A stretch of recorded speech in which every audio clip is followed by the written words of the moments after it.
being recorded. Okay. So did you have, Becky, did you have any other comments on the March 28th meeting minutes? No, thank you. I'm just very glad that Mr. McLack was able to come and give a training, and I'm looking forward to reviewing the recording when it's posted. Thank you very much. Okay, I'm now bringing this back to the commission. We have a motion and a second to approve the March 28th minutes. All in favor? Aye. Aye. Can you do a roll call, please? Oh, okay. Annie just requested that I do a roll call on all our votes. So, Commissioner Orlando? Aye. Commissioner Woods? Aye. Commissioner Swift? Aye. Commissioner Phillips? Aye. Now, we're moving on to the draft minutes from our regular meeting on April 4th. Is there any comments from the commission? Any changes? If not, then could I get a motion to approve the minutes as written? I make a motion to approve the minutes. Okay, do we have a second? Second. Okay. I'll open this for comments. So public, do we have a public comment? Becky? Yeah. Yes, I raised Yes. my hand and I was waiting to be acknowledged. So yes, I do. Thank you. I am concerned that, and I understand that the commission takes action minutes only, but because there is no video or recording posted about what happened at this meeting, the public comment on item that is there, I was physically at your meeting on April 4th, and I spoke on a number of things, but there is no content at all. And I'm concerned that unless these recordings are posted in a somewhat timely manner, that information that the public may bring to your commission is lost. So I don't know how to fix that other than posting the video concurrently when the packet goes out for the next meeting or something like that. But I would like to request that the commission somehow make available to other interested members of the public what people who took the time to come to your meeting and contribute is made available. Thank you. Okay. We have a motion to approve and a second for the April 4th meeting minutes. All in favor, Alberta? Aye. Commissioner Woods? Aye. Commissioner Swift? Oh, it looks like you're muted, Carolyn. And pixelated. Yes. Yeah.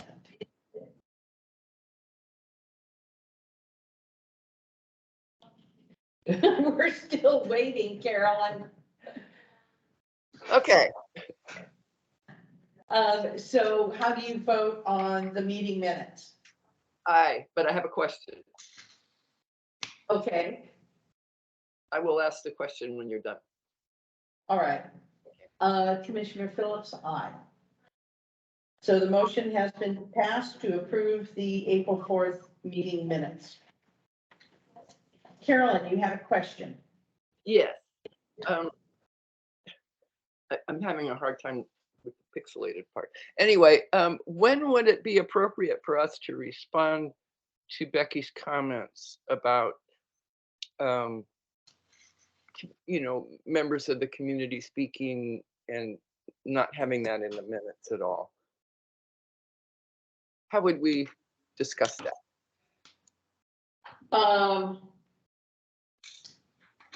I know that we've talked about this a little bit, in the past. And the supervisors have approved that this would be the format for the minutes. And I know on the Arts Commission that I'm on, they follow the same rule. So they never include any comments from the public No. in the minutes? Yes, that is the standard direction from the board, is to take action minutes, and we do have a recording available. There's some time to get the minutes posted, but the recordings are available for anyone to hear all of the public comments. So the minutes really focus on actions taken by the commission, so. So my question would be, I realized this time we had two meetings close together, but under normal circumstances, when are the minutes from the previous meeting put on the website in regards to the next meeting? Yeah, I mean, we can certainly look at trying to get them posted within, 2 weeks and see if that's possible to do. That could certainly be something that we can do. Is it normally though on the website on the same day that you mail out our packets? Well, I don't know if we have a set schedule, but Okay. we certainly could make it, I can report back to next meeting, but see if we can get them posted within 2 weeks after the meeting date. Okay. I just wanted to add that, since, I had a background in newspapers, I always had that belief that the public comments should be heard carefully and considered or reported in some way. And so that's why I'm concerned about this. I really think that what people say from the public should be recorded or made available for the rest of the public to see and hear. So that's why I'm asking. Mm-hmm. And it doesn't seem to be working.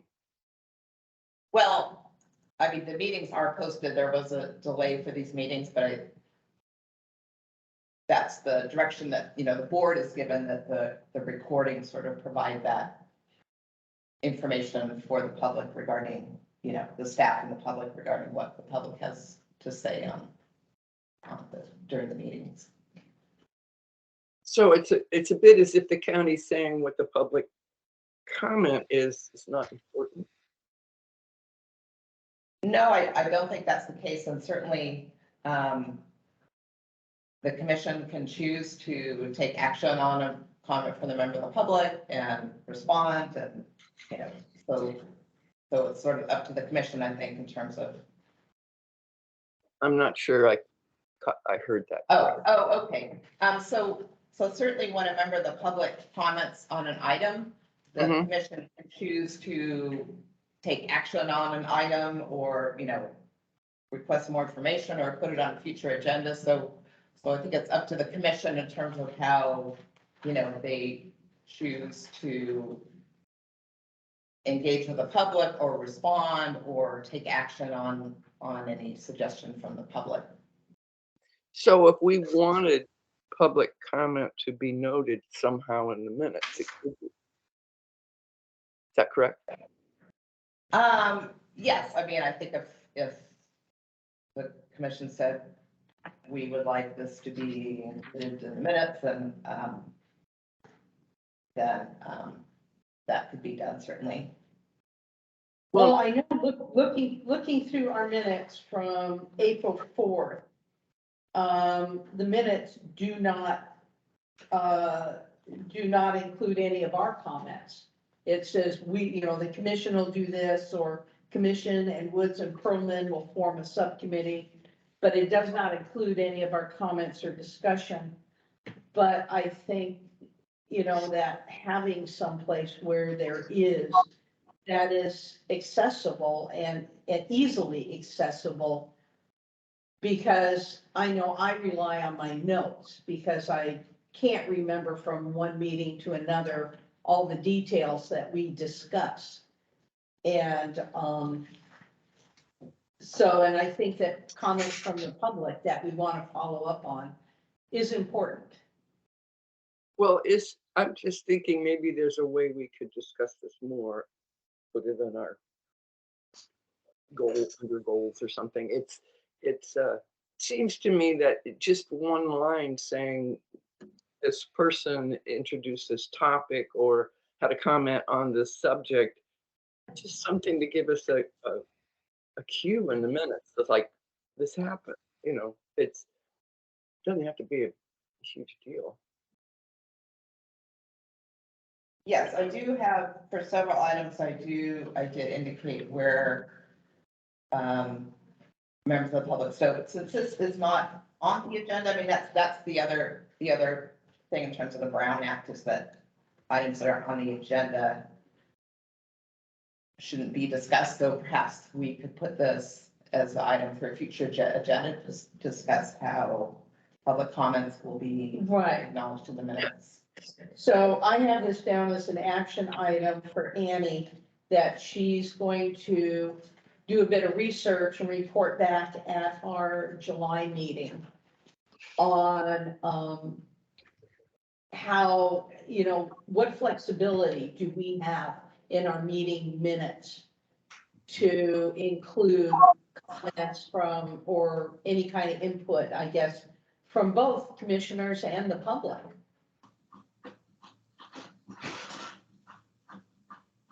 Is there some more input and guidance to Annie on what to be researching you'd like to see, Carolyn? Well, I just would like this to be on the agenda in the future, that we could, what are, Okay. what could we, we should discuss what we would like to see. It doesn't, I'm not talking about great detail. I'm just thinking, it would be nice if it was a little more complete. That's all. Okay. Is there any other comments? If not, we'll move on to agenda item number 4. Is there any ex parte communications anyone would like to report?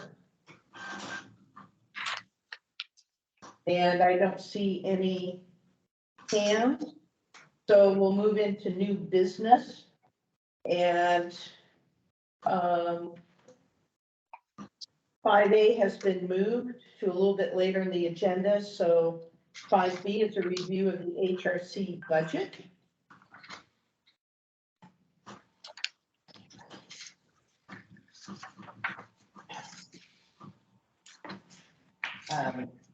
Yes, and I do have a slide with these amounts. When I sent out the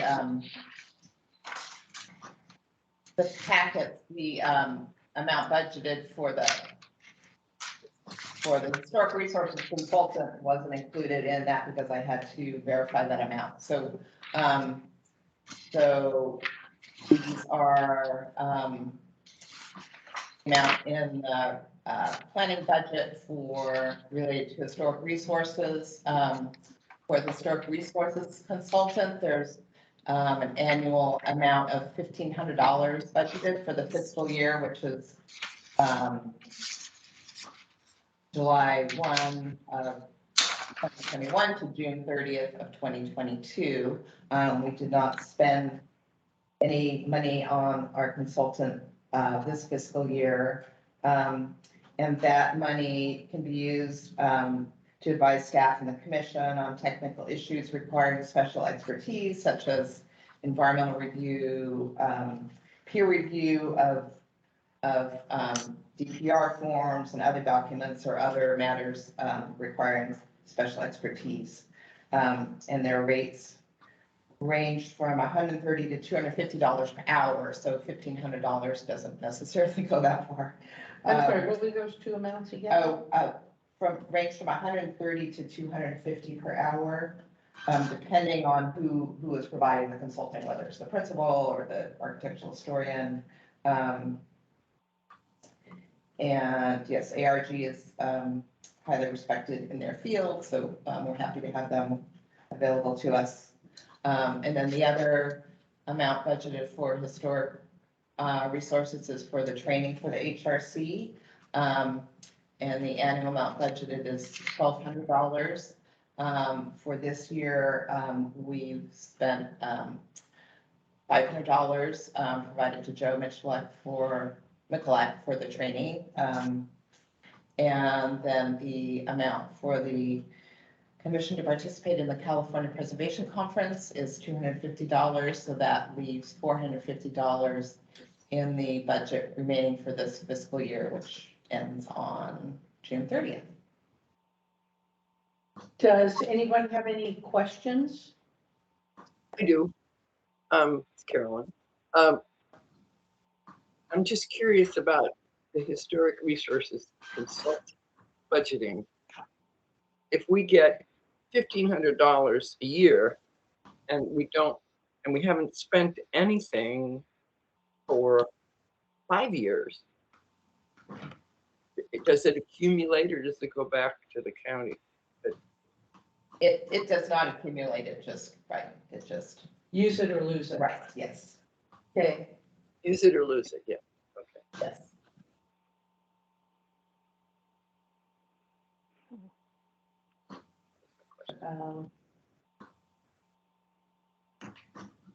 Is there, does anyone else have any questions?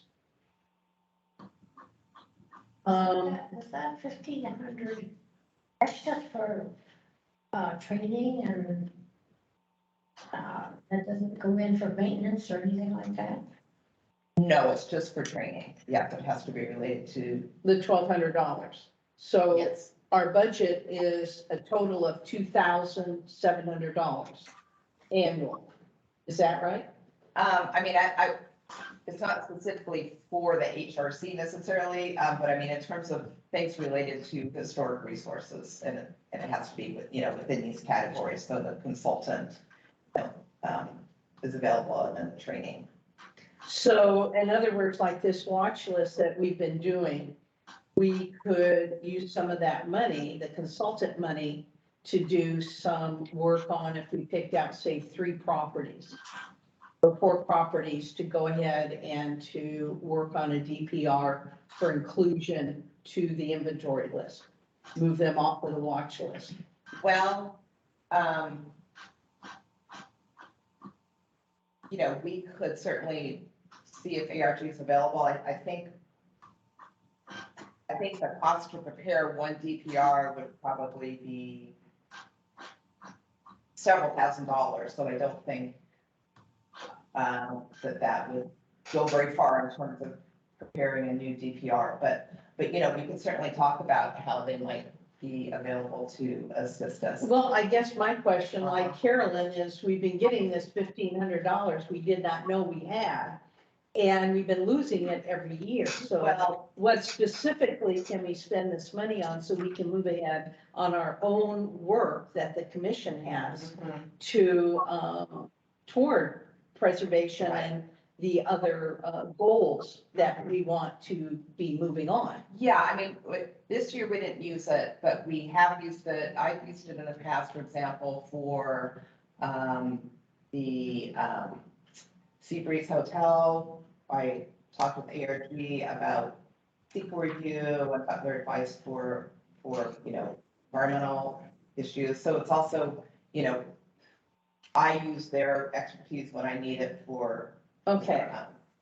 I don't think at least I did not understand that this $1,500 that came to the commission was being used. I thought that money was coming out of the planning department, but It is. your department budget. It is. So this is not, yeah, the way I have it in the slide, this is not HRC budget. It's like money that is allocated for historic preservation work. So I included the ARG so that your commission's aware that we do have a $1,500 annual budget for ARG, and that, I mean, normally I think there could be maybe an opportunity for support commission's work as well, but we do, I do rely on them for when expertise is needed for, special So Yeah. what exactly is our budget for us to make decisions on how it's spent?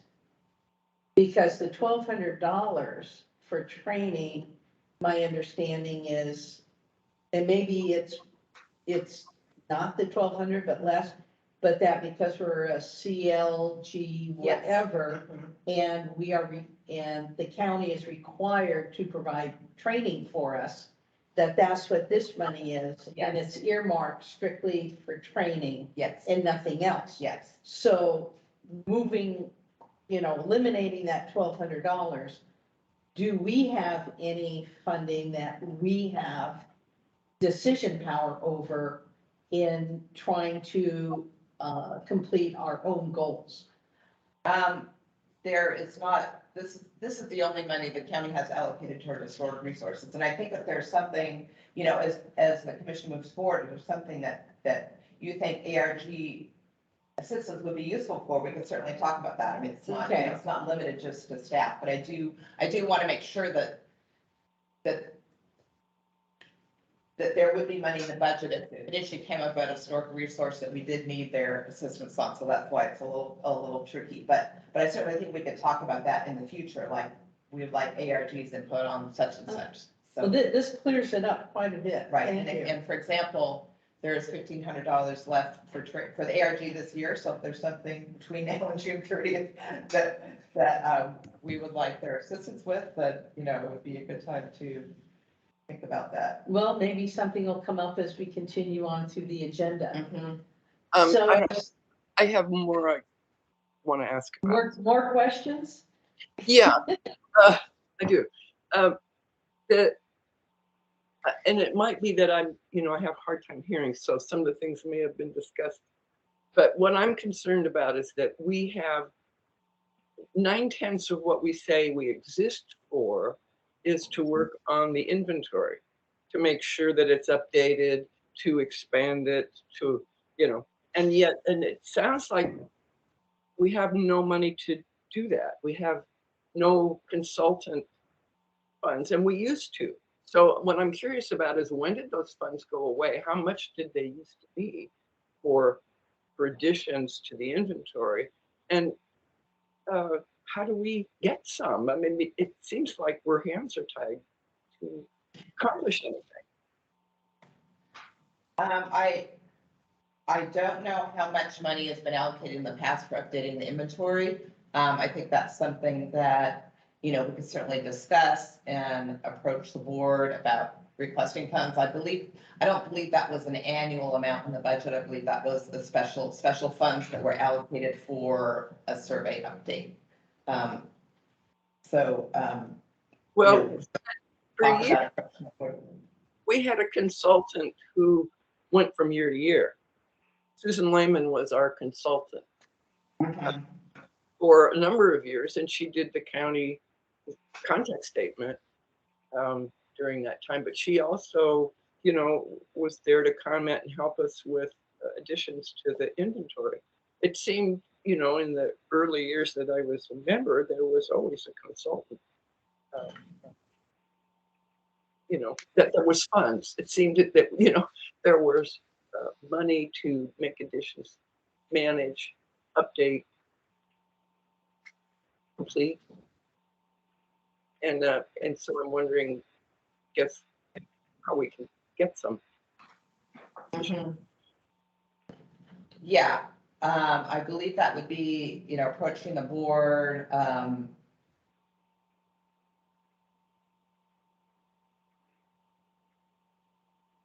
the commission would probably also want to provide, rationale for why they think an inventory update is important, or where to prioritize, and then need to be, request for funds. I could certainly look up how much has been allocated in the past, because I don't know that offhand.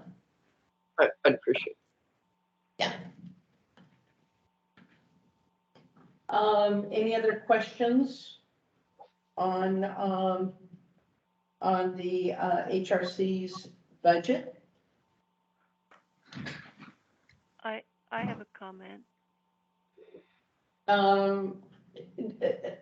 Neil, did you want to say something before I open it to the public?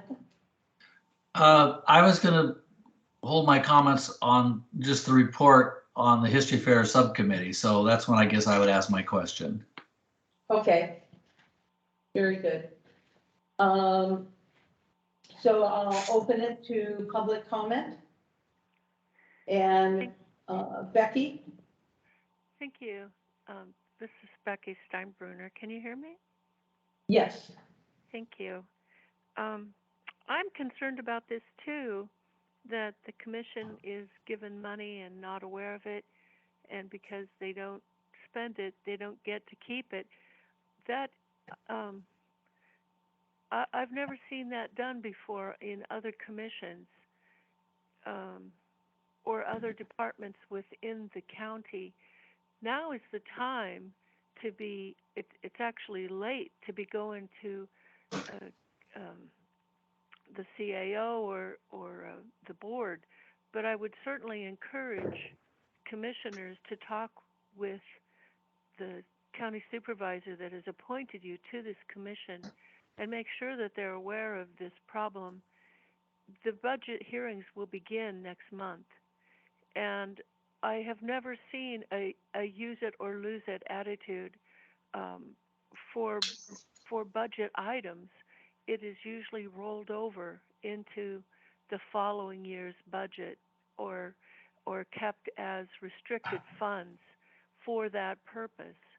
So I encourage you to contact your supervisor and discuss this with them. And I agree. The purpose of the commission is to maintain the county's registry, and that's a big job.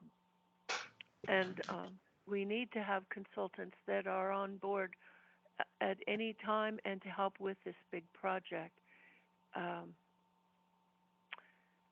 I guess that's my main concern. I also want to point out, and I should have done this earlier when you were approving the agenda, there was no opportunity for public comment on items not on the agenda. So I don't know if that can be added in now at this point, but I would appreciate it. All right, thank you very much. That concludes my comment. I have a few comments on that. First of all, that is not correct. The items aren't rolled over. That's how the agenda, how the budget is done for each year, that the funds are allocated for the fiscal year. And regarding public comments, this is a special meeting rather than a regular meeting. So the comments are opportunity to comment can be for each agenda item. Okay, and so I am bringing this agenda item back. And we have no motions. My hand is raised. Just 1 second. Thank you. Yeah, I just want to point out that in our packet, we did get a front page copy of the independent contractor agreement, which is between the County of Santa Cruz and MA. And under compensation, the last line says, at the end of the fiscal year, all uncommitted funds obtained under this contract and in contractor's possession shall be returned to the county. So, I mean, we operate under that through MA, correct? So there it is, you know, in the agreement, the nonprofit, that the funds are to be returned if they're not you know, committed. So just pointing that out. Thank you. On the website that I'm looking at, it says there's an attachment, but there's no active link to the attachment. So members of the public cannot see that information. This is Becky Steinbruner. Thank you. So let's move on to under new business 5C and to discuss the July presentation from the Museum of Art and History. And I had a couple comments if my fellow commissioners don't mind being patient with me.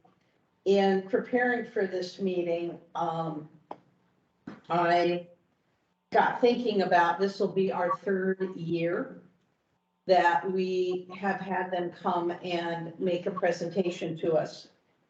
And Can you go back to, so I can see Carolyn and Neil? Sure.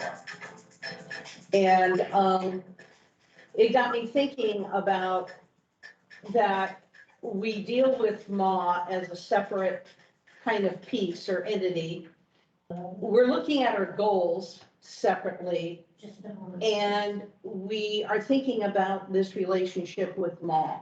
And it seemed like these were separate pieces. And I was trying to get my arms around and try to get some kind of clear perspective. And like Neil mentioned, under the agreement, the money that MA gets is, in my interpretation of the contract under duties, to operate and manage the Museum of Art and History, you know, develop exhibits, take care of the 3 historical sites. But then you come down to number C, and this is the new addition that was put in to include us. Yes, Okay, so number C is the new addition to this contract from last year, which says the contractor, being MA, will attend at least one meeting of the Historical Resources Commission to provide an overview of the annual report, highlighting the achievement of commission-related goals and objectives for the current fiscal year. So I thought, well, we've never really thought of our goals in law in the same kind of perspective here, same strategy. And then when you flip the page, because the funding that MA gets comes out of the Park, Recreation, and Cultural Services budget. And their budget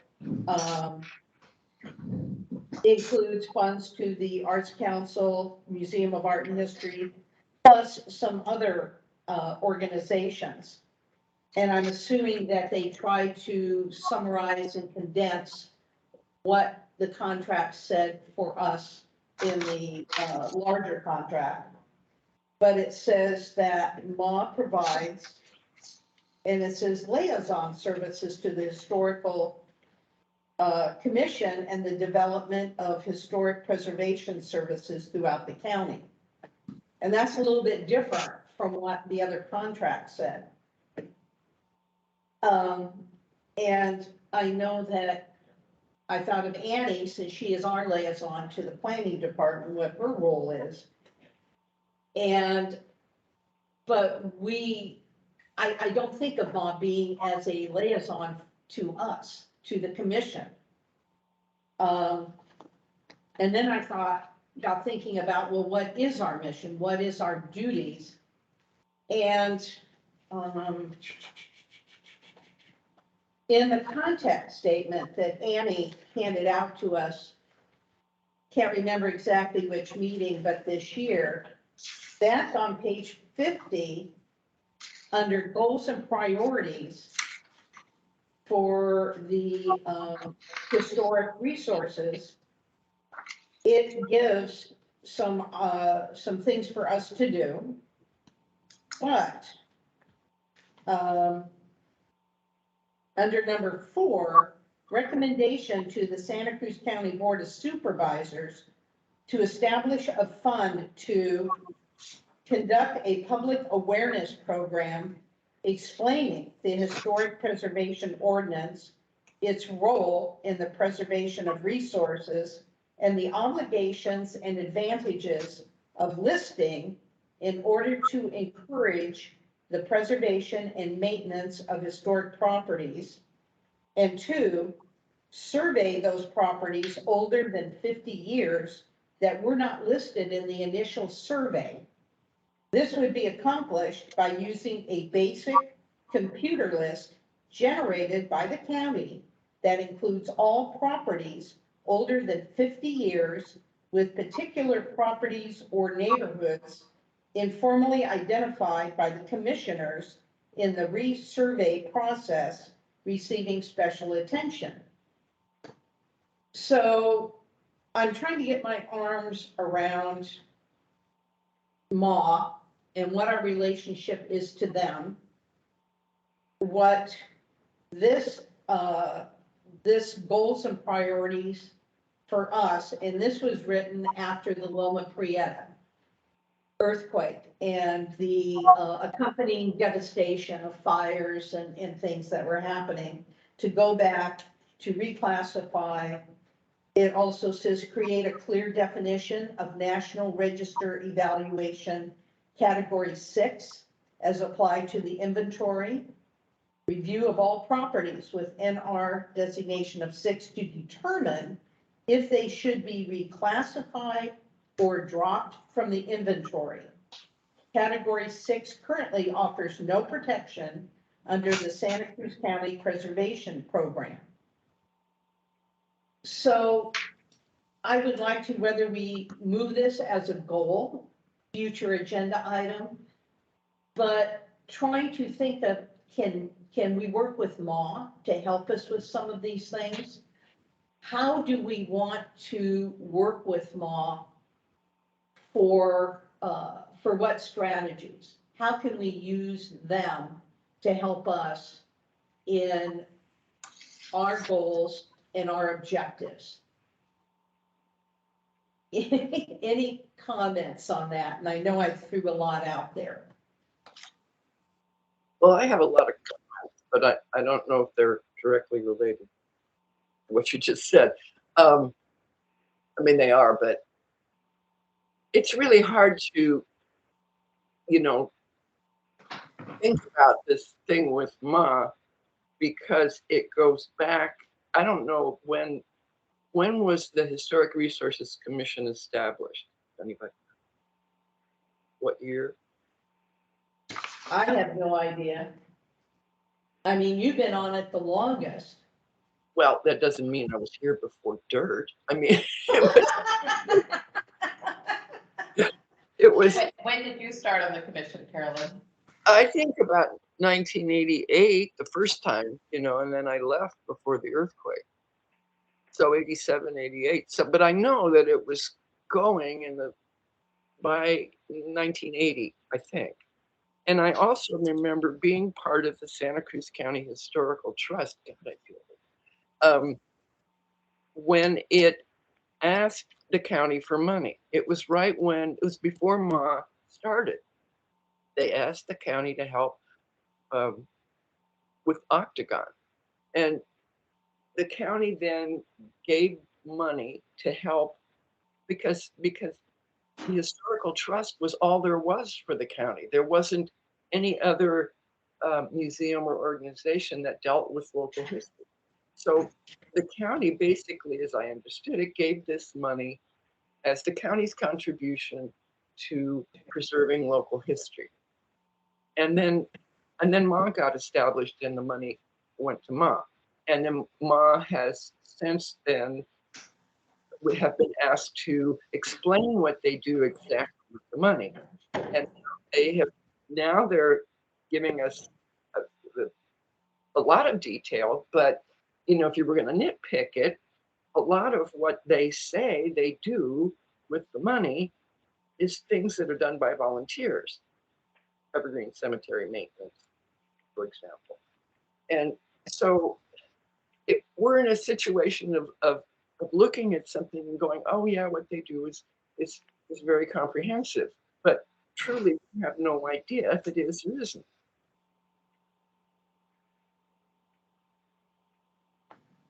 Oh, Carolyn, you froze.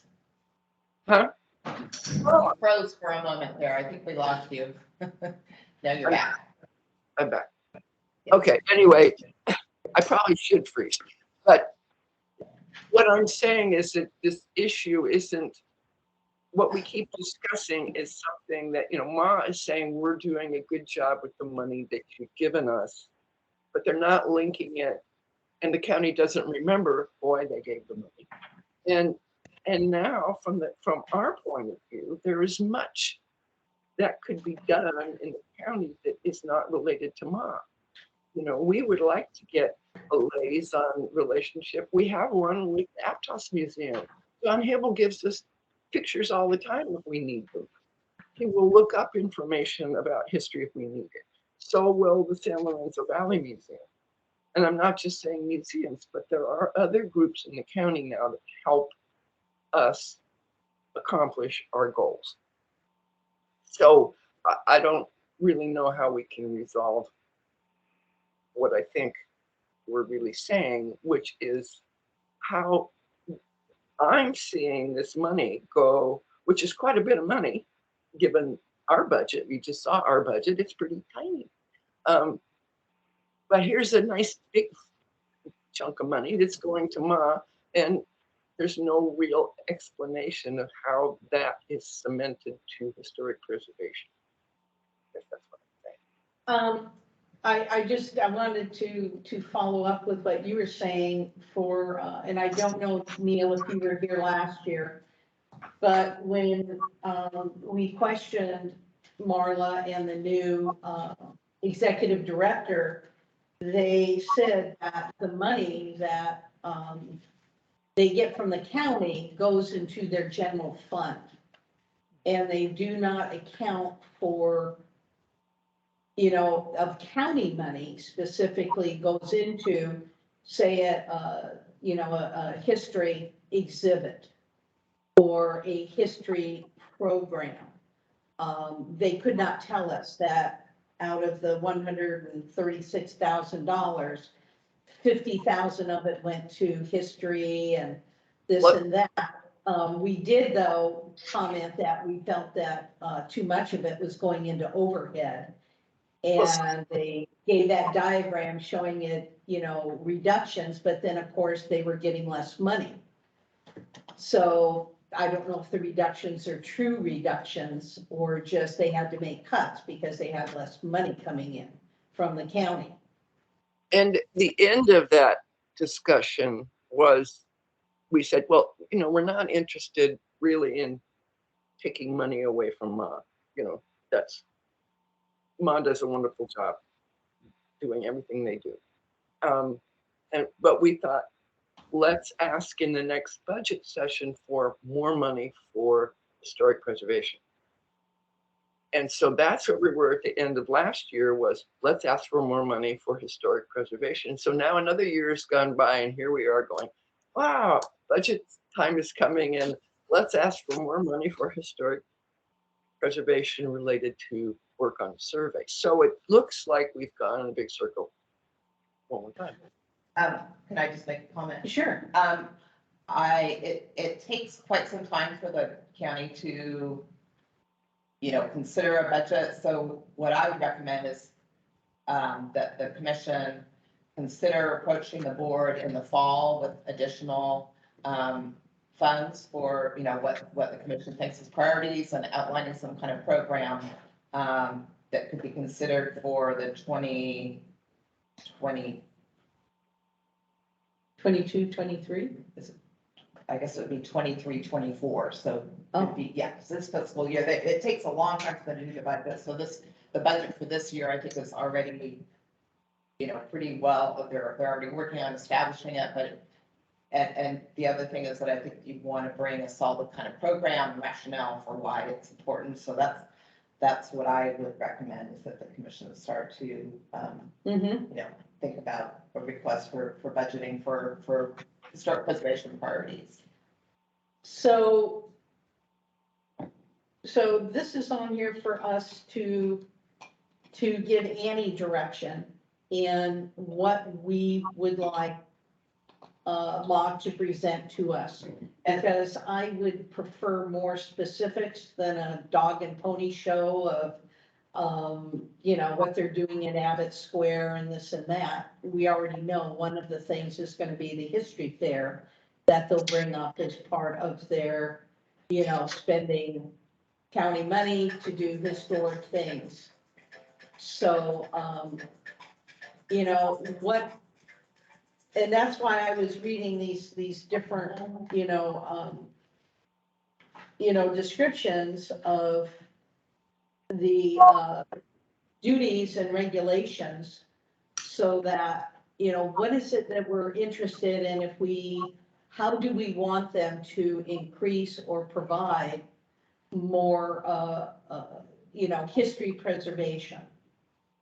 And I just also wanted to add that in terms of, this is called a continuing agreement, the language I provided in the packet about their duties. But I did speak with Hrc staff, and there is an opportunity to add to these duties for this fiscal year if your commission, wants to consider that. I did add in language that didn't make it into this fiscal year because it wasn't submitted in time, but based on feedback from your commission, for the following fiscal year, an additional duty would be collaborate and share resources with other historic museums in the county. So that would be language that would be added, and your commission could, amend that language if you think it's appropriate, but there is an opportunity for this fiscal year's budget to amend the language in this continuing agreement in terms of the duties that the parks, could consider. So. Right.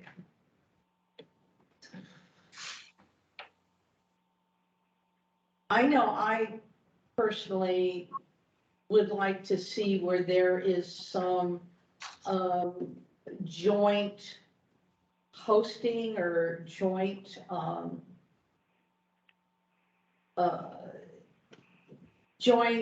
production of some kind of an exhibit or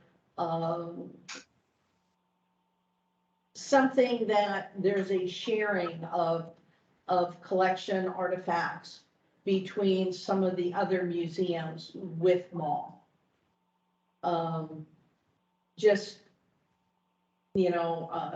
as a chance to get other museums, to get people, to get other parts of the county familiar with what's in the south, what's in the north, what's out on the coast. But definitely that should be a first step, the collaboration with other historical organizations. And I know they're going to point to the history fair as, as doing that. Well, What are, go on. can I add? It's one of the frustrating things for me is that when they report, and I said they include a lot of things that are done by volunteers, and the history fair is one of them. It might be utilizing Ma as a space, but really it's done, the work of that is accomplished by volunteers from each organization that participate. So that's not really something I think Ma can get credit for. I mean, they are not organizing this. I mean, they are they're hosting. They're hosting. The same is true of the Landmark Plaque Awards. I was involved with that, and Ma said we used to have a cake, with a big house on it or something, and we'd have refreshments when the event was held, and they said, "Oh, we can't do that anymore because it doesn't generate money." So Ma was not willing even to provide refreshments for the Landmark Plaque Awards. So it's all done by volunteers, as many of you know that have worked on it. So, I would like to know when they report what they are actually using the money that comes from the county to accomplish that's related to historic preservation. Okay, so actual expenditures. They're not accomplishments of volunteers.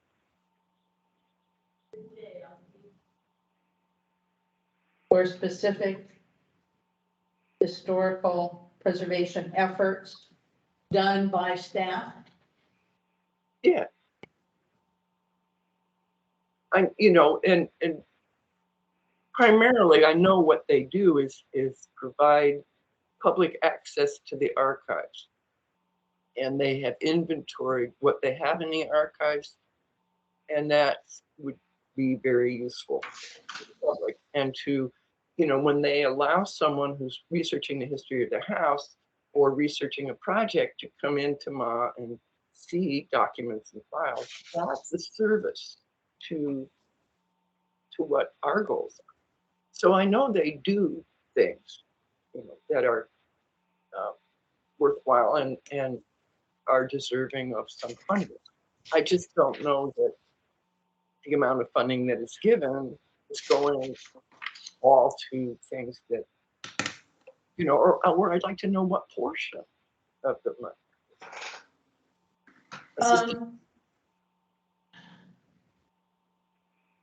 And this just came into my head, so, nothing concrete. But, I was wondering, do we want to ask for some proactive, engagement or reaching out to the other museums to, kind of say, hi, I'm so-and-so, I'm from Ma. We'd like you to know we provide these services because personnel do change at the various museums around the county. And if they've never been to Ma or talked to anyone from Ma, they might not be available. And want to be proactive in, informing other organizations what they have and that they're very willing to be helping them for research, background material for exhibits, et cetera, et cetera. My feeling is that it's pretty well known. The county and all the other organizations, San Lorenzo Valley, they know what Ma does and offers. And there was that group. And Linda, I know you were involved in the map. Yeah, that brochure. The map, and it was the, what did they call it? But it was a group of all the museums. We all got together and we all made a brochure and had a map and telling what each one did. And I remember being at the museum at Capitola. They had a big stack of those that just sat there until we threw them away. Oh, really? Up at the San Lorenzo Museum, we were constantly running out. So I think we never did. And that's my perspective, because since I left, the person who replaced me worked at the Quaker Center, knew nothing about Ma, and then she quit, and the person was involved with the school district, didn't really know Ma, and now she's quit. So that's why it popped into my head about them trying to be a little more proactive to maybe new staff at other museums. But, that's, like I said, I threw it out, yay or nay, whatever. Just trying to think of what do we want to hear from Marla at our next meeting instead of the dog and pony show. We know we want her to go through the budget.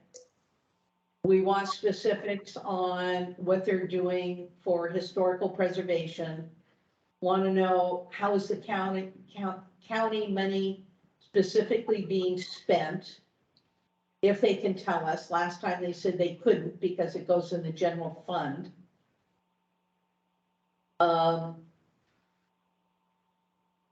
What efforts are they taking to reach out to the other museums? What are some other areas we want to get more details on? I could just mention too, I know that they said they had regular meetings with museums, so we can ask if that's still happening, but they did have some kind of regular meetings they were holding with other museums. Meetings with other museums? Huh. I believe there was some kind of regular meeting they had with like the historical organization. You don't think that was Researchers Anonymous or the History Forum? Yeah, definitely. If they're having regular meetings with one or more other museums. One thing we did press them on, if you remember, is how much money was going up to the Davenport jail, and we felt it wasn't enough. And they said they've been putting money into the Evergreen Cemetery for, I think, maintenance and so on.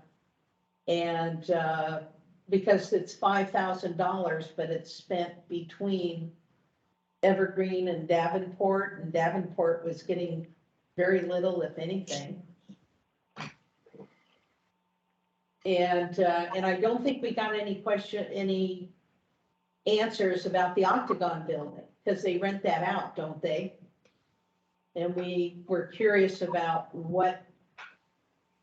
because that part of the county money is for the maintenance of the Octagon building.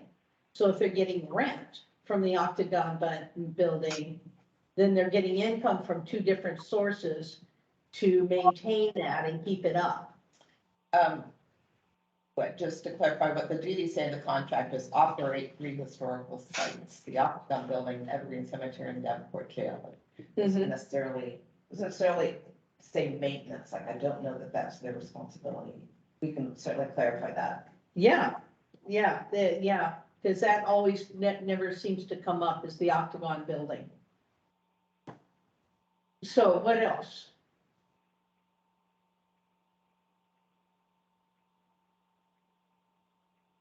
Neil, do you have any questions about MAW, how it's run? I don't. I'm too new to this to probably provide any historical insight or understanding. I'm just sort of sucking up the information here. I guess maybe at this point I would just jump in ahead of, because it's on here, but you know, just the incidental expenses for our little history fair. I mean, it's not big, but is there money earmarked for that, or how do we, you know, I mean, it's $20 to exhibit there, to pay MA, which seems odd that we're underneath them and we're paying $20 to MA to exhibit at the history fair, when that just seemed kind of odd to me, you know, that you just don't get a space because you're part of this. So I don't understand that. And then, you know, Barry and I, we have some incidental expenses, you know, to put this little exhibit together that we're working on. It's not going to be much at all, and it's not the end of the world, but is there money earmarked for that comes through this way? I'm looking at the budget snapshot and the county funding there, and, you know, there's, you know, programs and marketing, or I don't know, there's different things in there, but I don't know how that works. Well, this is their budget. But I kind of agree with him. One of our goals is to be more publicly engaged. And part of that is going to a history fair, going to other, you know, being out there in public, which is going to require some expenses in putting together some materials. And I know you can do quite a bit, but there are things that, you know, we should have some kind of either, you know, either another little fund that's, I know petty cash is, they don't like using that term, but some kind of general fund that would pay for this kind of thing. You could call it Out of our education. budget, because we've got $1,500 to spend in the next 2 months, but it's for consultation. Right. Where we should be able to pull out $100 or $150 out of $1,500 to pay, to be able to go to here and make contact with the public and let them know Well, who you know, we are. maybe we could redefine consultation. You know, reaching out to the history fair is consulting, you know, in a way. You know, it seems to me that it's strange that members of a commission, in order to, you know, we're in the past year really trying to redefine what we do. We've never gone out and participated in anything except for the landmark plaque commission, and so it's new for us. I mean, and Neil, what you're doing is sort of brand new territory. And it doesn't really matter how, you know, how humble our effort or our presentation is. The real important thing is that we're there. And that's enormous, because we haven't, and other groups have always said, how come you don't, you know, participate? How come you don't come to these fairs? And the county, the city, historic resources group, they all go. And, you know, the other museums are interested, and we're off at, you know, kind of a county commission, and we haven't had the bandwidth really do it.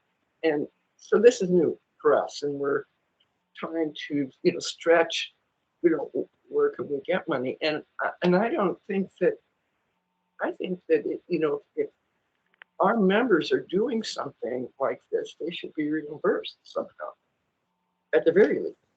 You know. Well, I just struck it, maybe I'm the only person, I just struck it as odd that we pay an exhibition fee to Ma, which is where our money comes from for our budget. We're paying back into Ma to exhibit there at Ma for this history fair. I just thought that was really odd.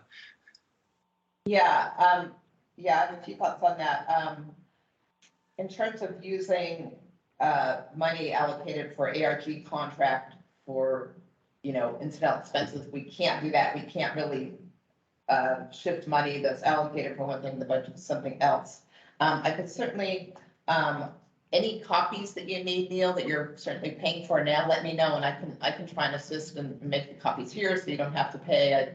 I can definitely appreciate that, you know, the commission's role is education and shouldn't have to come out of your own pocket. I can look to see if there's any other sources of funds currently in the county that could be used for these expenses. I can check with Stephanie on that, if there's any money in the budget that would fit within that category of what, you know, what you're doing. And then I think, you know, for the future budget as well, I think that could also be something that, that, you know, we could propose to the board in terms of incidental HRC expenses for educational efforts. And I see Stephanie has joined us here, so she may have comments on that as well. Thank you. I do have comments. Good morning, everybody.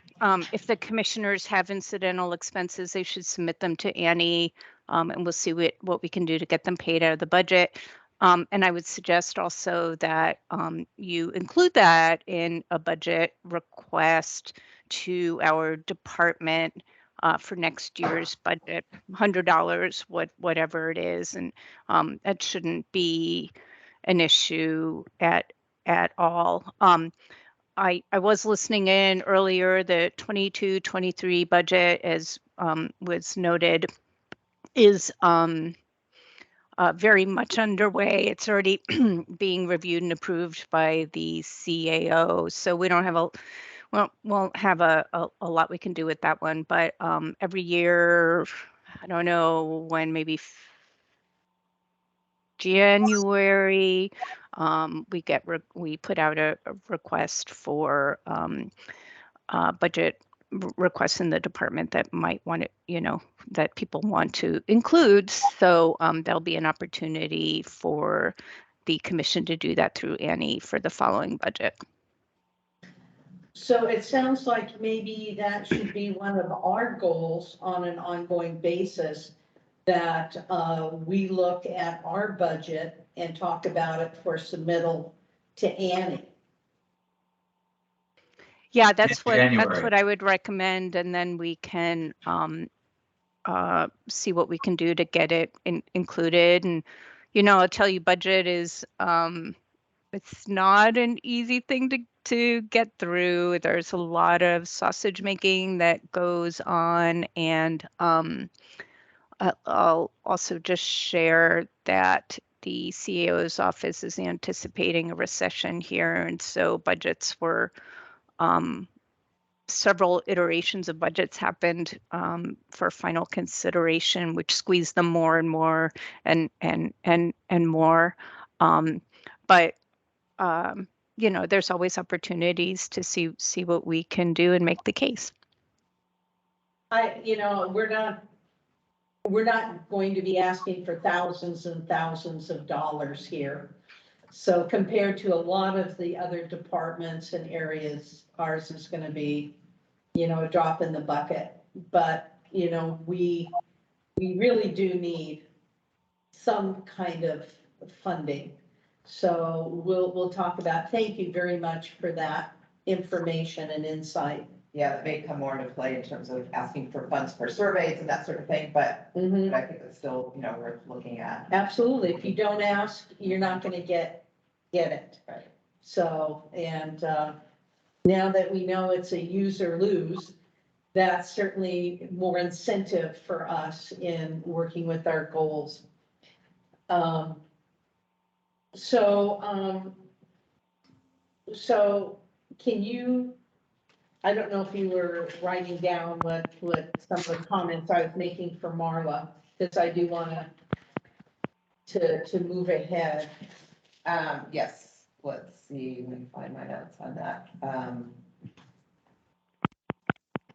And Alberta has a doctor's appointment, so I want to No, make I sure. no longer have it. Oh, you don't? No, Oh, that was one of the calls that came in. oh, It got canceled. wow, Last minute. wow. Okay, so what the notes I have for the budget are, review the budget, provide specifics for, related to historic preservation work, how county funds are specifically being spent for historic preservation, identify efforts to reach out to other museums, any regular meetings, identify, money being, allocated to, operating the Davenport Jail and the Octagon Building, whether there's any funds being, allocated for maintenance of those buildings. And let's see, how MA is actually using county money for historic education and preservation efforts accomplished by staff as opposed to Volunteers, yeah, I think that was, do we care how many staff they have?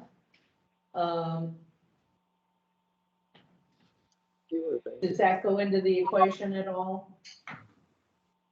I could add, identify staff, who are, work on historic preservation. That would be good. Identify staff that spend the majority of their time working in history preservation. Is there, anything else? They have those, so there's a lot, I was just thinking of, that we don't think of, that Ma does. And they put out that journal, or they put The history journal? the history journal. And, there's things like this that they do, that they don't, they try to do well. Because those history journals are really, well researched, So they cover the publishing of the journals.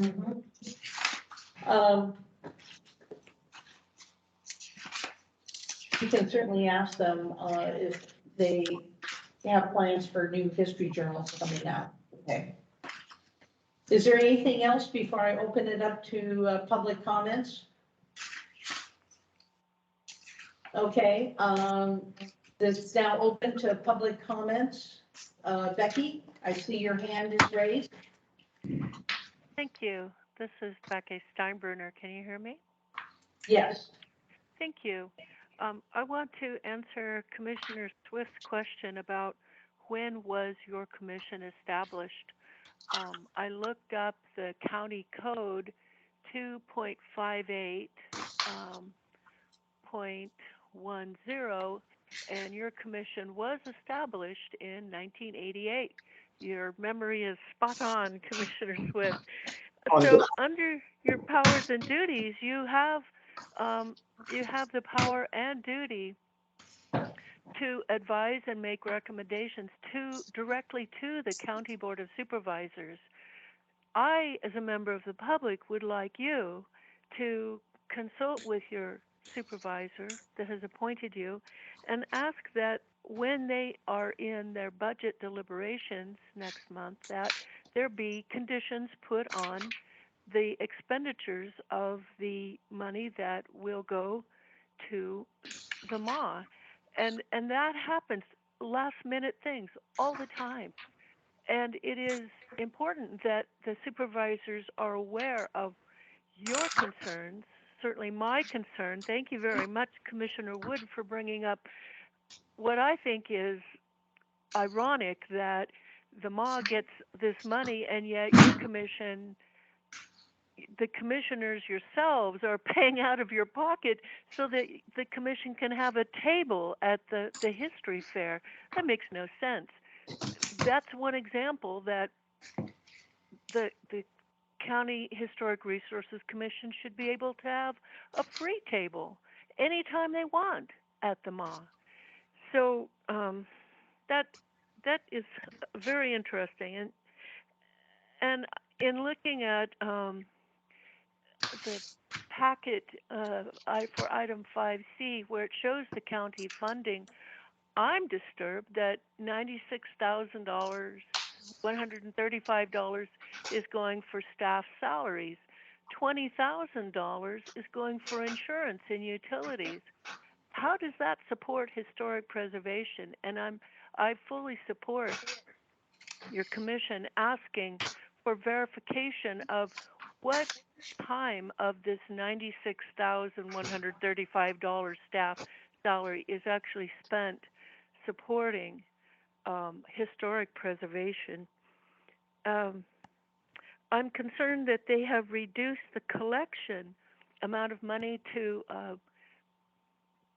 save the permanent collection expense from $1,500 down to $500.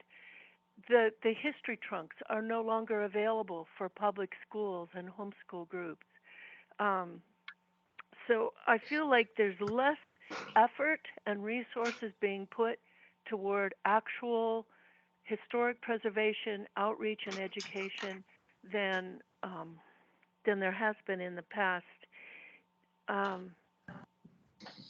I would like to ask that one of the conditions that you ask your supervisors to place on this allocation of money when they approve it next month is that the MA staff is required to gather input on a regular basis from all of the museums in the county about the display, ideas, content, everything that will be put in the MA, so that it is always fresh, it is always relevant, and there is information that can refer members of the public out to other museums that are working very hard to preserve. Becky, your history 3 in our minutes county. are up.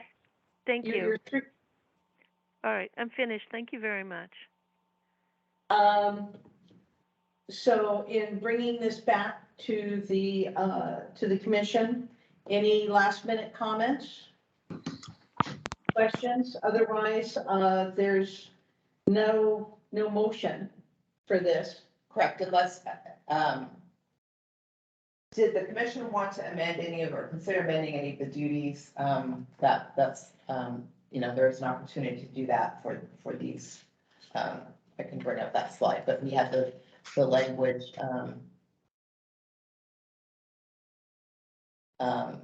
collaborate and share resources. So this is the contract with the county, or or what it says for the Parks, Recreation, and This is the language in the contract with MOC, so this is what they are officially. So if you look here on the page, I included those duties. So C was attend at least one meeting of the Historic Resources Commission. So we could add to the duties. So this is proposed to be added to duties already for this coming fiscal year. So if your commission would like to change the language at all regarding how they work with other museums or, Okay. opportunity. So this has been proposed to already, and we would vote on whether we wanted this to be added to what's in here. Well, I already have proposed this be added to the duties for this coming fiscal year based on feedback from your, prior commission discussion, but I spoke to park staff and they indicated there's still an opportunity to amend the language in these duties. So if your commission wanted to change that at all, there is an opportunity to do that. Okay, so let me get back to my two. So in your packet on agenda, so this is part of the March 28th meeting minutes. and it's, agenda item 5C. When you look down at number C, Charlie, the slide on there that you see, collaborate and share resources with other historic organizations, has already been accepted to be added to the duties for MAW to the HRC. So in addition to what's on here, it will be also collaborate. So we have the opportunity to add even more to this if we want. And in here, highlighting the achievement of commission-related goals and objectives in the current fiscal year. So is the meaning of that to be how they are helping us achieve our goals? You know, yeah, looking at this,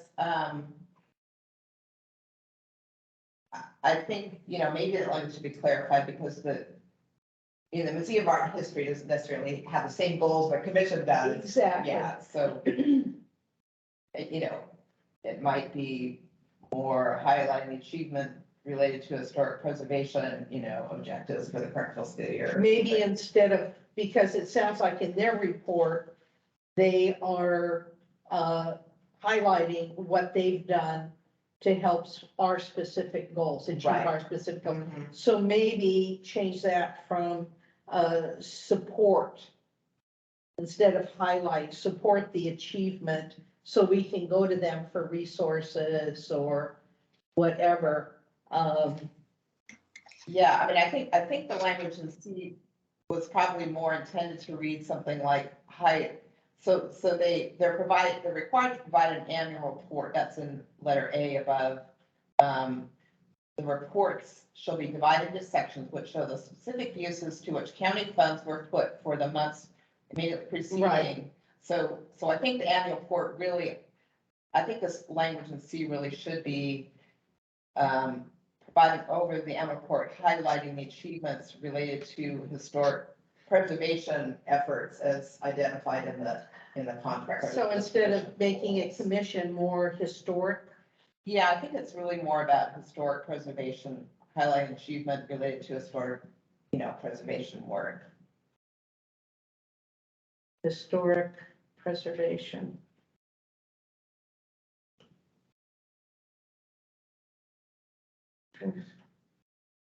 So, Carolyn, we're back looking at the independent contract, which is agenda item 5C. That was attached to the March 28th minutes. And when you look down at number C, which is the paragraph relating to us, the Parks and Rec have said that we still have an opportunity to change what the agreement is between the commission and MAW. So one of the conditions is to attend at least one meeting of the historic commission and provide an overview of the report. We were talking about changing the next sentence from highlighting the achievement of commission-related goals to highlighting the achievement of historic preservation goals and objectives. And then after that, adding and collaborate and what was it? Oh, let's see, so the language,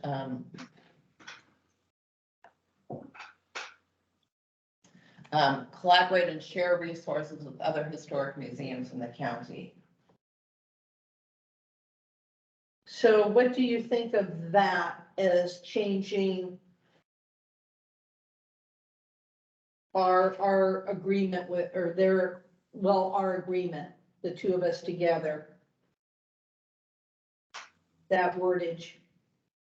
I'm a little worried about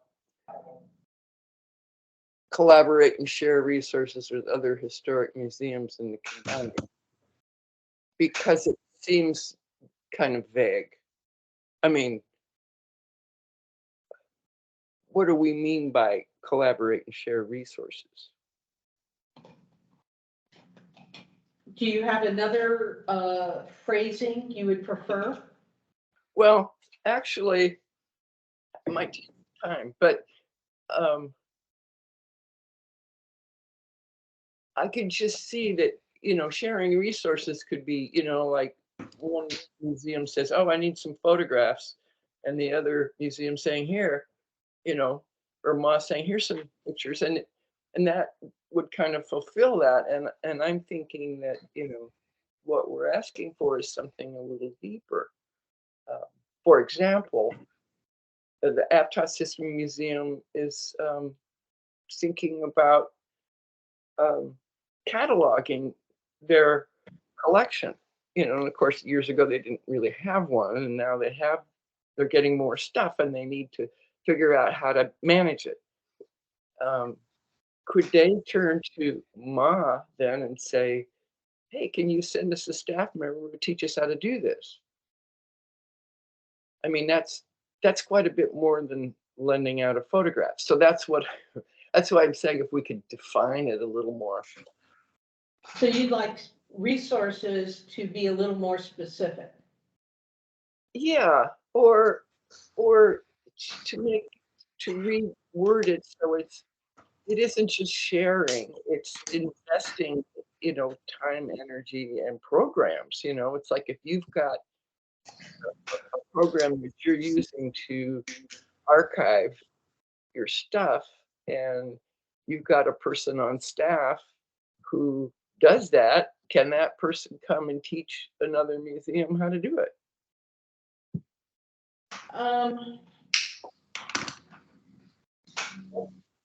In other words, go ahead. I was going to say, we could just say collaborate and share resources, including staffing. Well, I think she's concerned she does not want staffing included. Is Well, that true? I think what I'm saying is it just seems vague. Collaborate. That's sort of like a phone conversation, right? Where you talk to somebody. It could be.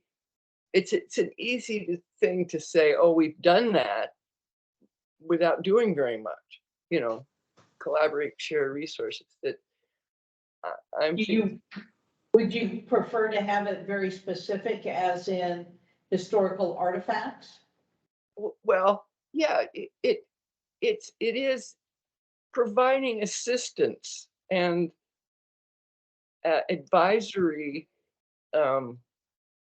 help to if they were advising other museums, providing hands-on assistance.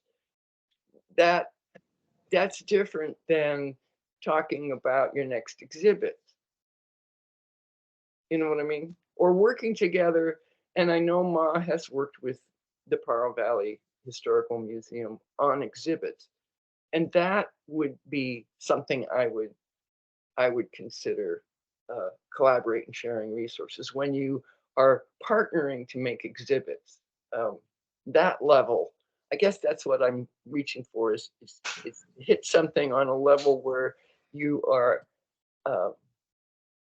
collaborating, designing, and actually executing a plan with another museum. Something a little more concrete. Could it be something more like collaborate, advise, and execute historical preservation strategies with other historic museums? That's closer. Yeah, strategies is, sharing.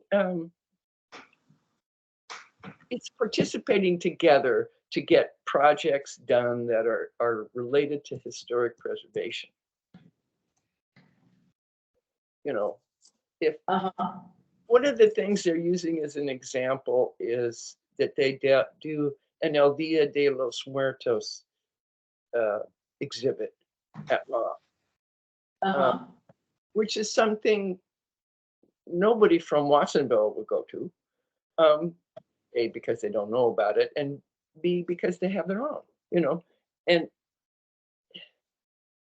I don't know, if Ma brought some of its resources to South County and to Aptos and to, and San Lorenzo Valley, I know has defined its own projects. I don't know. It just seems like collaborate and share is kind of lightweight, and never mind. I can't think of anything really stronger. Well, let's see. Execute is an action word. I know it's so fatal, What else? Is there another one where maybe would be better? Preservation strategies with other.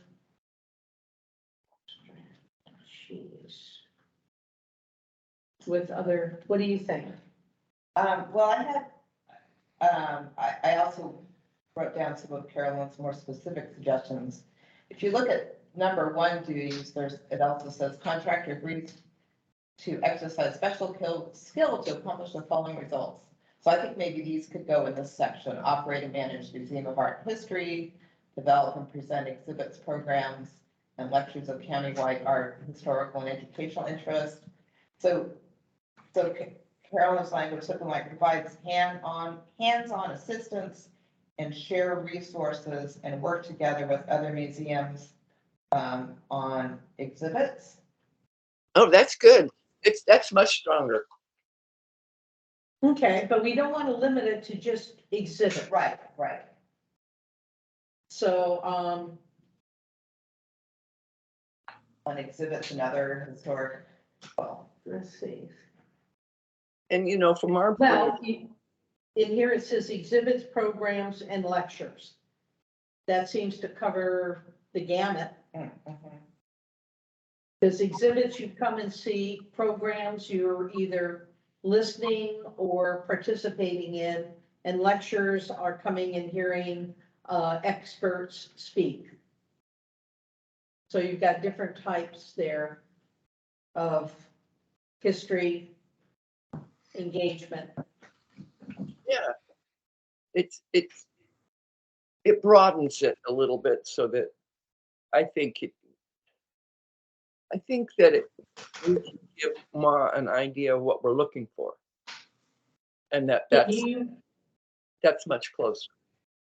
So is this possible? And let me know, Neil and Carolyn, can you write up that statement and email it out to us?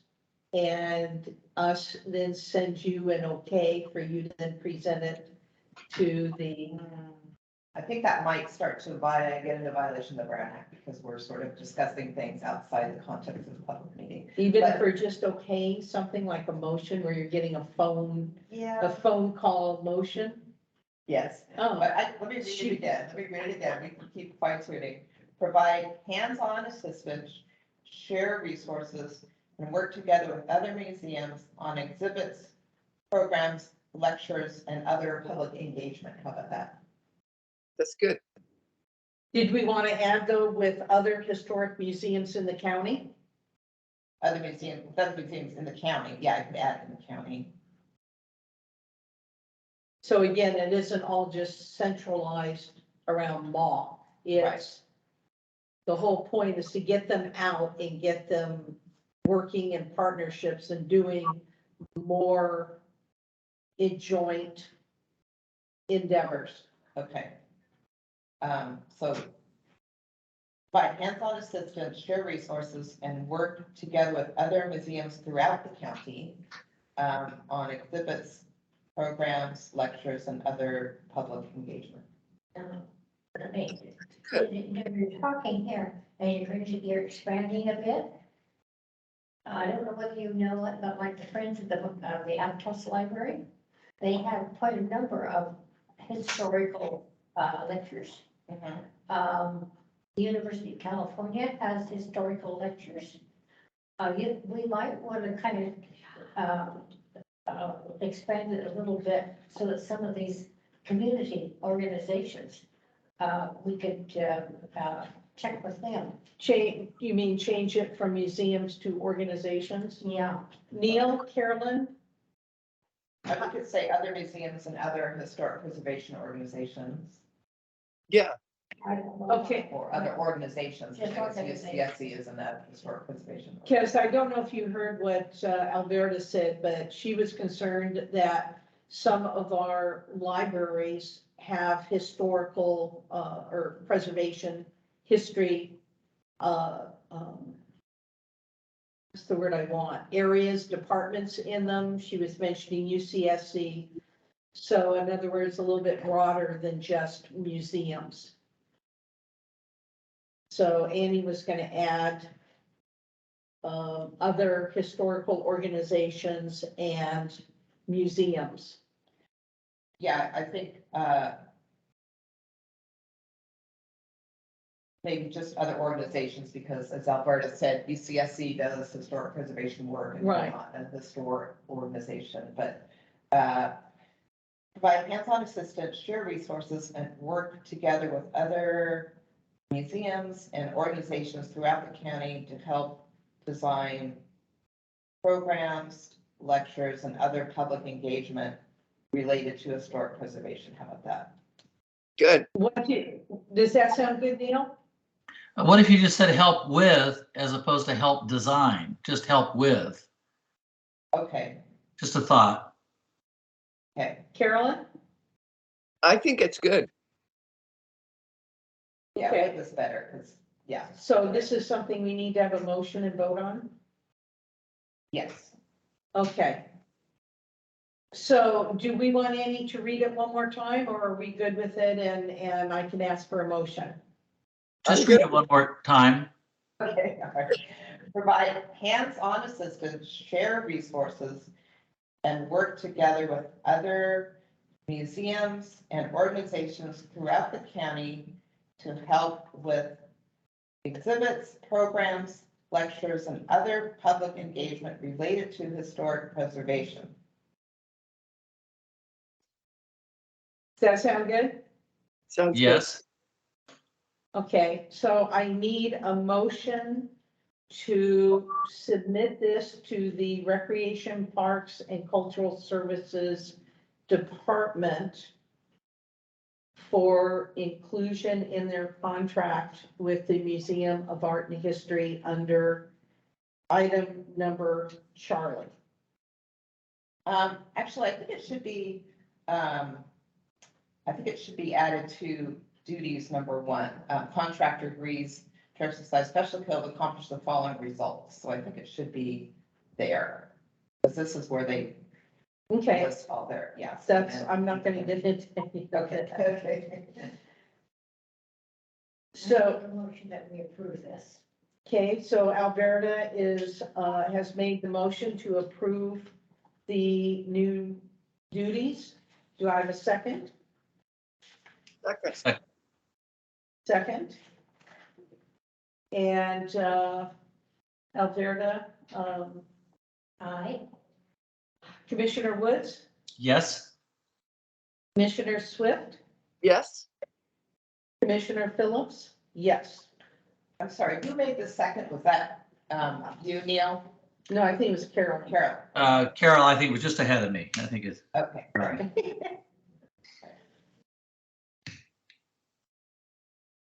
Okay. So then I have the oral report on the planning department reorganization, and that was going to be Stephanie. Yes. Okay. Okay, Stephanie? Hi again, everybody. Thanks for requesting clarification. We have formed a new department with our friends over in Public Works. We're now the Community Development and Infrastructure Department. That department would be headed up by Matt Machado, who has been the Public Works Director and Deputy, I believe, CAO. And now would be a fairly large department, about 260 people, I think. It would be also overseen by 6 assistant directors who would play a pretty leading role, I think, in managing the department, considering how much Matt Machado has to do in his responsibilities. Right now, we're not doing a big official splashy announcement or anything. And we are anticipating that most county services in the planning department would remain intact, and the people who are doing their work will continue to do their work as they have done previously. But I think in the future, we may see some changes as we work to try to benefit from services that are provided on both sides. And of course, the idea is to provide efficiencies in the new department. There's a lot of focus on a new unified building counter, the UPC, which would provide permits and would be staffed not only by the planning department, but also by folks in the public works side and in environmental health as well. If you were to come to the counter, you could see that there are already some folks, non-planning folks, who are there and helping our customers with permits. Hopefully, in the not too distant future, we'll start to see some physical changes related to the new permit center. I think I said counter before, but it's the Unified Permit Center. And we're hoping that those will correspond with our new intended goals to provide more efficient and customer-friendly service. So the planning department side of the building here on the 4th floor hasn't been updated in many moons, and we're hoping that that refresh on the front counter will be a public forward statement on the improvements that the departments are making together. So that's a little bit of an overview, but I'm happy to answer any questions that I can that the commission may have. Thank you. Does anyone have any questions? Carolyn, you're muted. I don't have questions, but I just want to say I really appreciate the information. We got this chart, and I find it really interesting. And it's going to be intriguing kind of to see how this develops in the future as you get some updates to the building. That's wonderful. And you're on the 4th floor. Yeah, very exciting and much needed. I think there's the physical presence of the department doesn't lend itself to kind of efficient customer service at all. So hoping that will be a big improvement and will translate into happier customers. There's a lot of changes going on behind the scenes, of course, in setting up a new unified permit center, including a couple of new positions to help manage that effort, which is really a huge effort. So, but looking forward to positive changes. And for this commission, you shouldn't really, unless you're engaging in permit process, you shouldn't see much of a change in how you're staffed or what resources are available to you. And I believe I neglected to mention that Stephanie is the new Assistant Director of the Policy and Housing section. So I have the good fortune to continue working with Stephanie. Well, you answered my question on if there would be any impacts to us, to the commission, and how things operated both with Annie and with Annie behind the scenes. But it sounds like in our little world, things will continue as we've been experiencing them.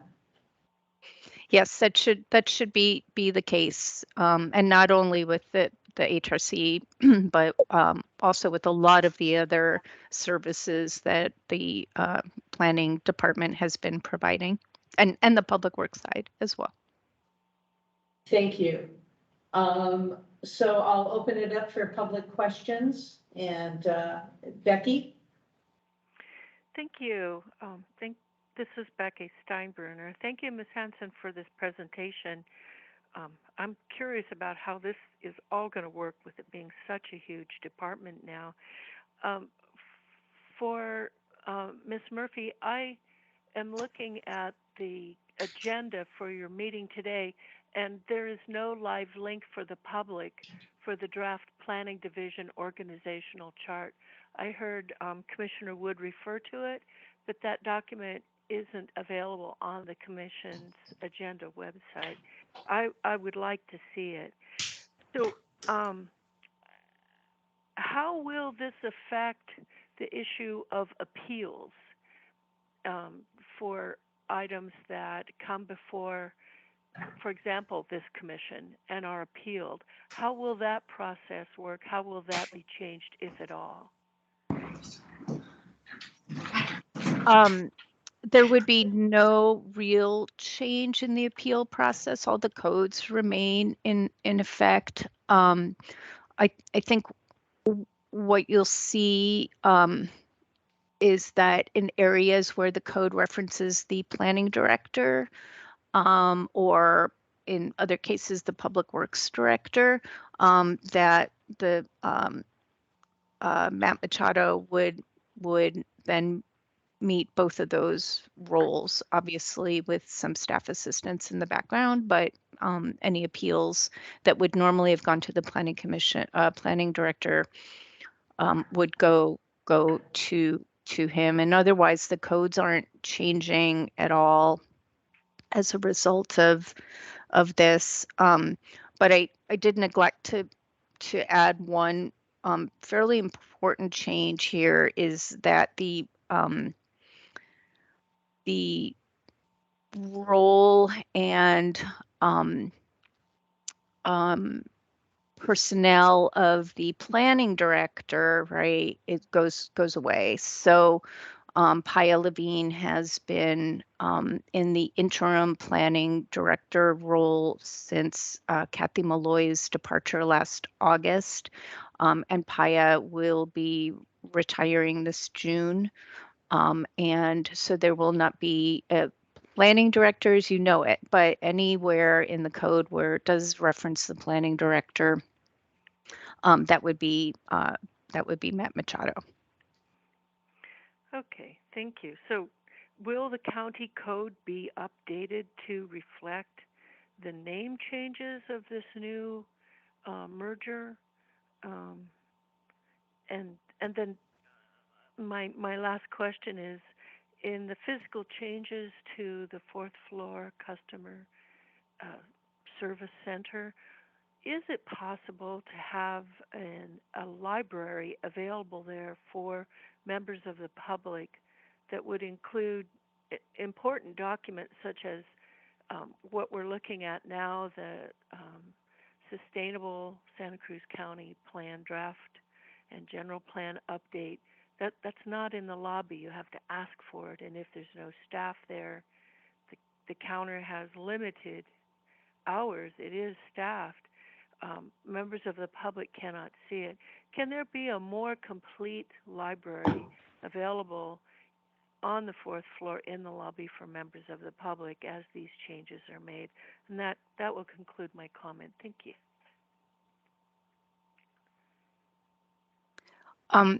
Thank you. I'll just respond real quick to that. I think that's a terrific idea. There's been a lot of programming that's going on with the plans for the public counter. There's also a greater plan beyond that to do even more remodeling to address other needs such as safety needs in that area. I'm not aware that there's a specific plan for a library, but I can pass that suggestion on. That would be a good thing to have. Thank you. Thank you, Stephanie. And will I there would be like, code changes to Becky, I'm reflect the change? sorry, Okay, I asked a question, but anyway, thank you. yeah. And what I'd like to do is to take a short break. So if we can break for, what, 5 minutes? That okay?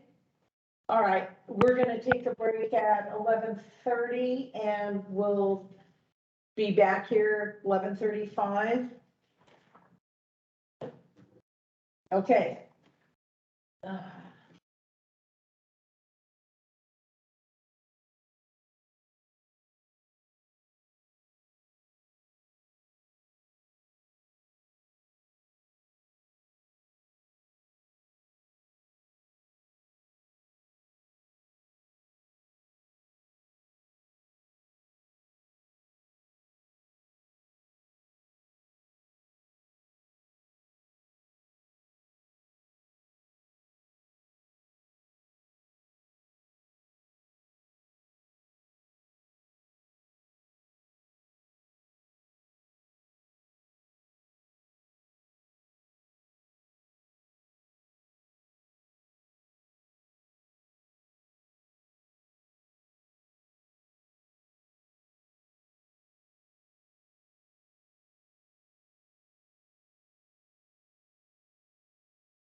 go outside.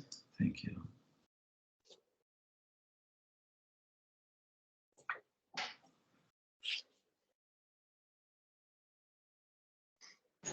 Oh, okay, there she is.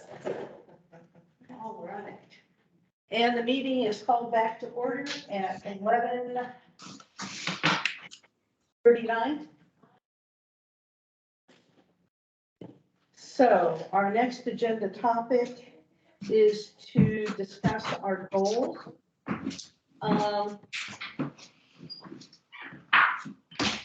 So in approaching and working through our goals, I wanted to approach it as two different areas. One, goals that we have reviewed and have an action item again with to treat them as one agenda item.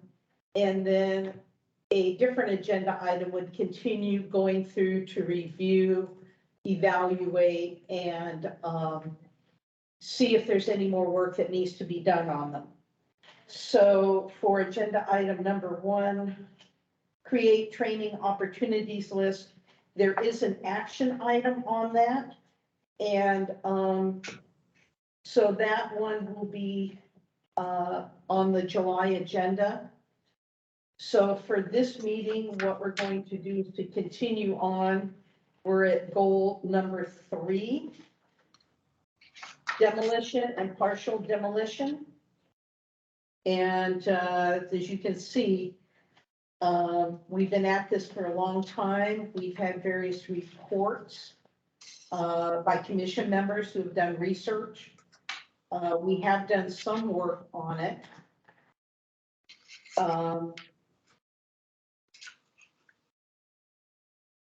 And where we are is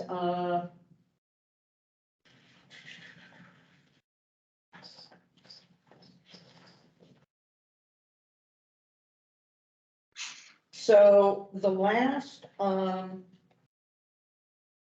action that was done was back in October 2020, which there was an addendum to the county code.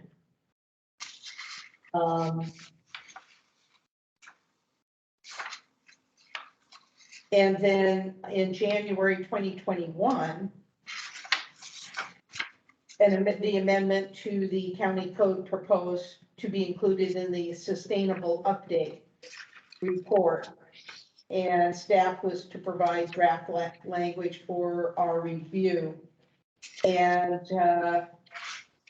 due to COVID and other things, that I don't have any other action on this goal.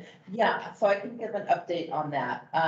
So there are 2 sort of code amendments related to demolition and preventing demolition that will be coming to your commission. They are being, they would be considered separately from the sustainability update, which may allow them to get through the process faster. So one would be,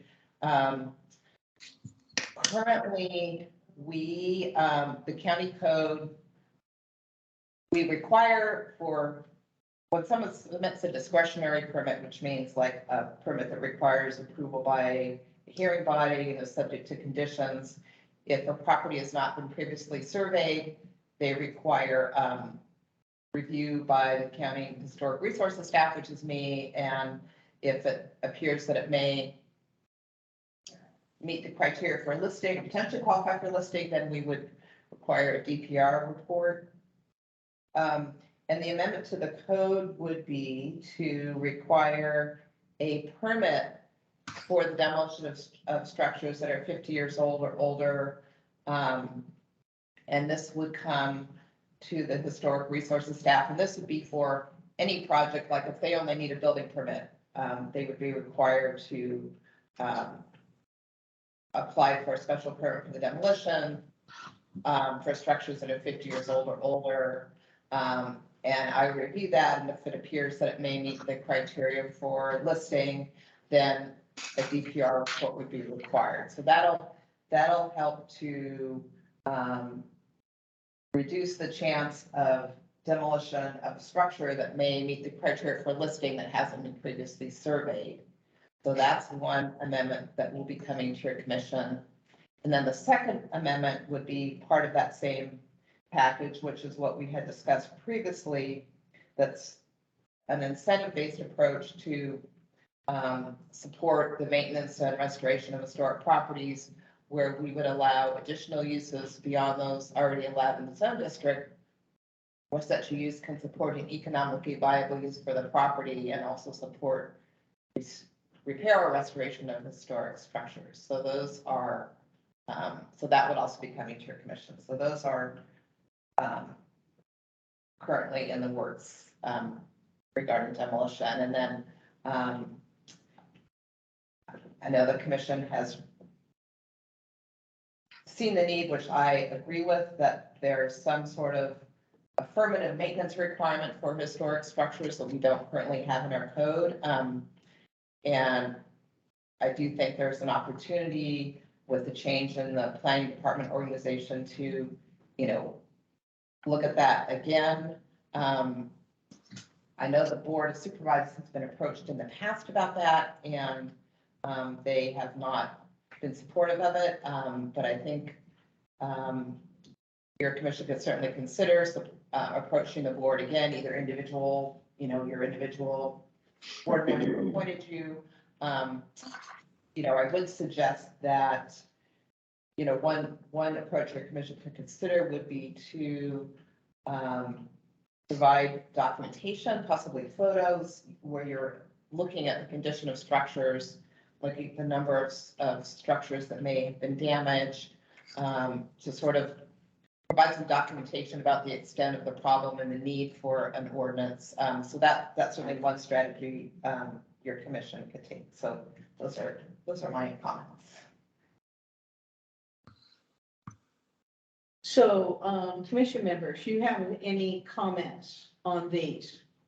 The two amendments that will be coming before us in the near future?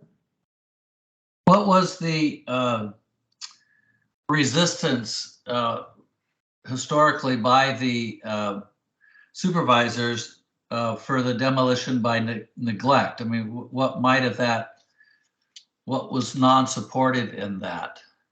I think generally they're hesitant to enact new requirements that are sort of seen as by property owners as more restrictive. Like, we have to maintain this building, we have to repair it, we have to put money towards this, you know, that doesn't apply to other properties in the county. So I think, you know, they probably are considering what their constituents would want and may have resistance about that sort of work. So I think the case, you know, would need to be made for like the importance. I mean, I see it as like the county has indicated that these resources are of value and there are, you know, historic heritage, and we're losing. So, but I think making a strong case for why it's needed, and I've given some thought, maybe also possibly some sort of,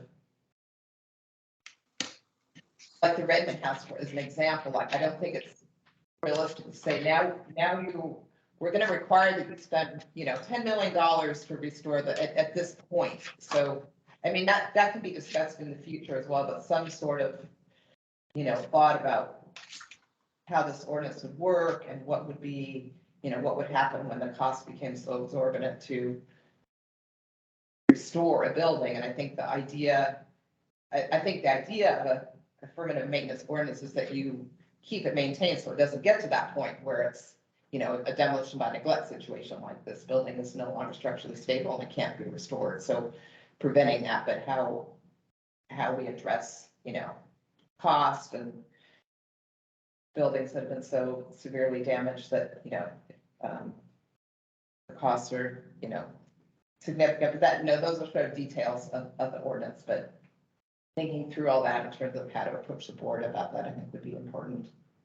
Yeah, I think having examples of how significant historic properties have sort of gotten away and then been allowed would probably go a long ways into really building a case is what you'd want to avoid in a county in the future.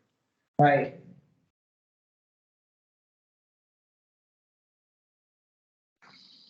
Carolyn, what do you think? We've got two things, the two upcoming amendments on demolition and then, some suggestions for demolition by neglect. But I'm really pleased to see the upcoming amendment requiring a permit and review for structures over 50 years old, and that they would come, and that a DPR would be required, and it would come before the commission, because I think that will stop a lot of oops situations where the county has given permission for a demolition or a reconstruction, and we never heard about it, you know. And that, you know, that's happened. So now we'll know, and there'll be a DPR if there's a potential resource. So I think that's great. And I think the other one is to, there's steps towards what we want to accomplish. And I think a lot about demolition by neglect. And I'm sorry,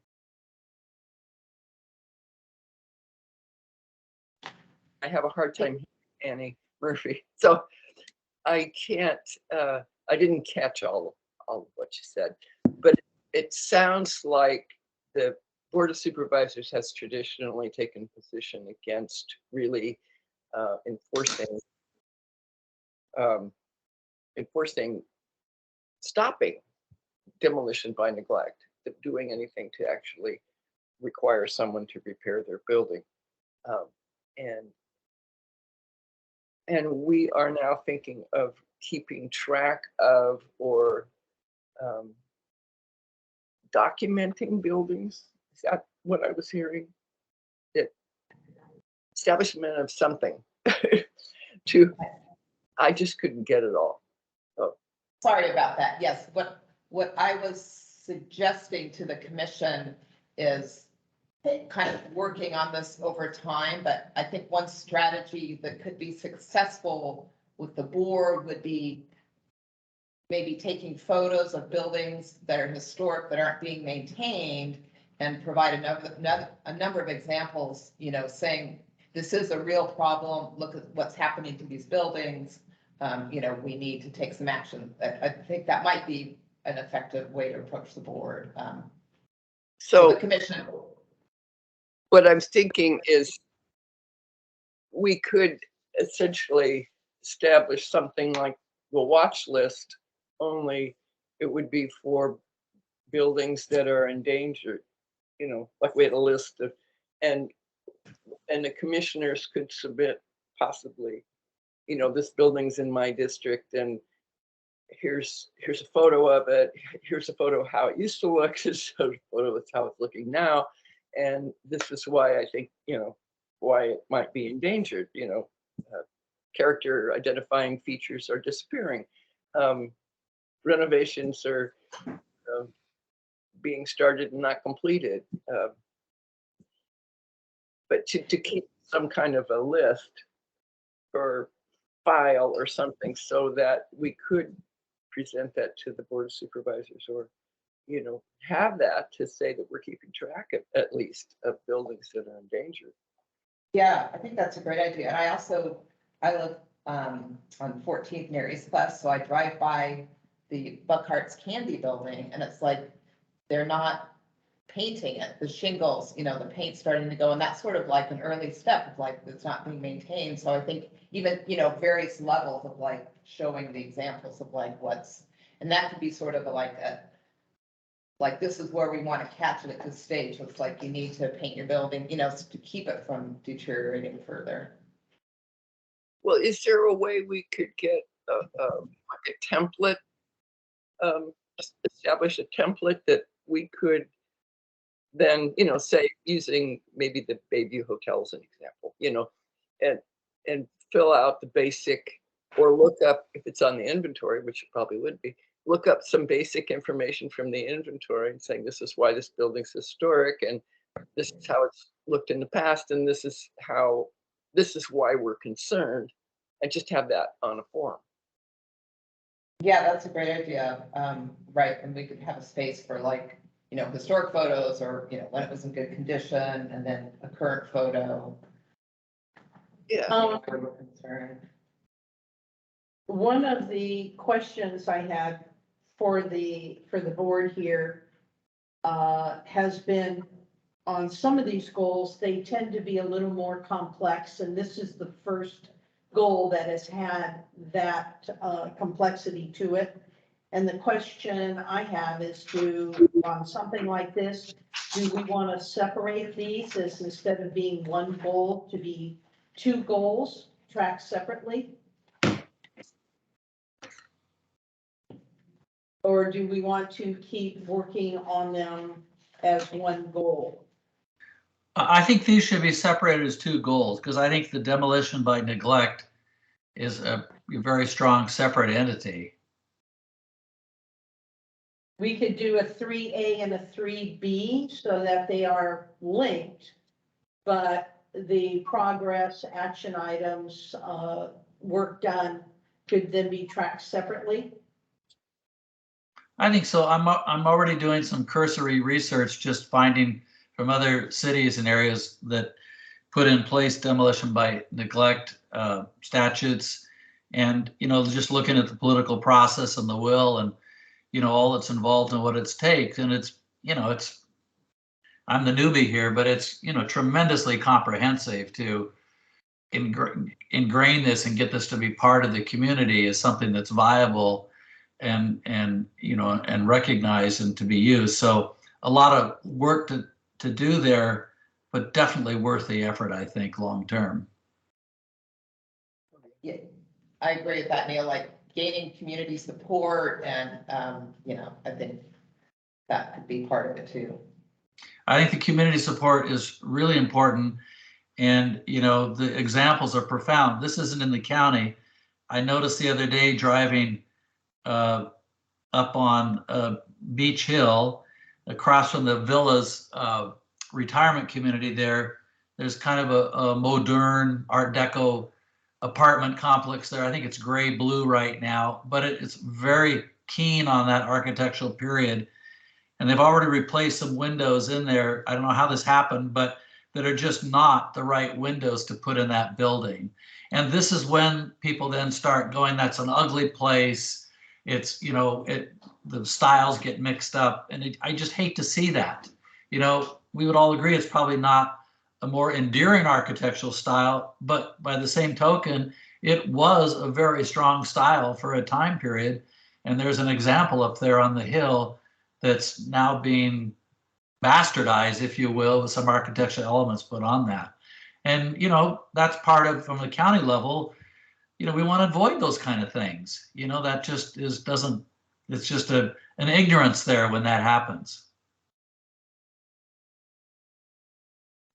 There's a complication up and down the board. There's a big dairy barn that I've been following for years. Now it belongs to the Bureau of Land Management. What do you do about a situation like that? Because the place is falling apart.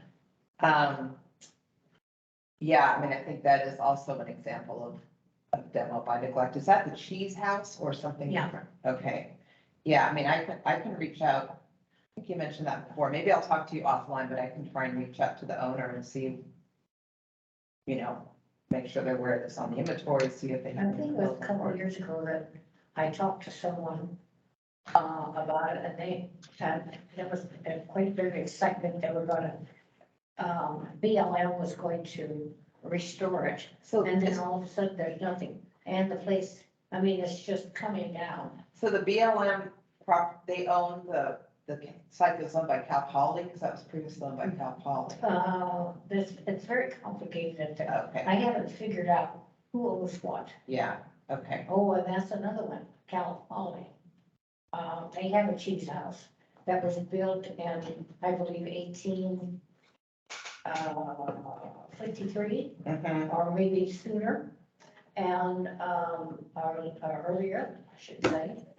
And, they started doing something with that, and then all of a sudden that stopped. Okay, There was quite a bit of work by someone from Cal Poly, right, on that.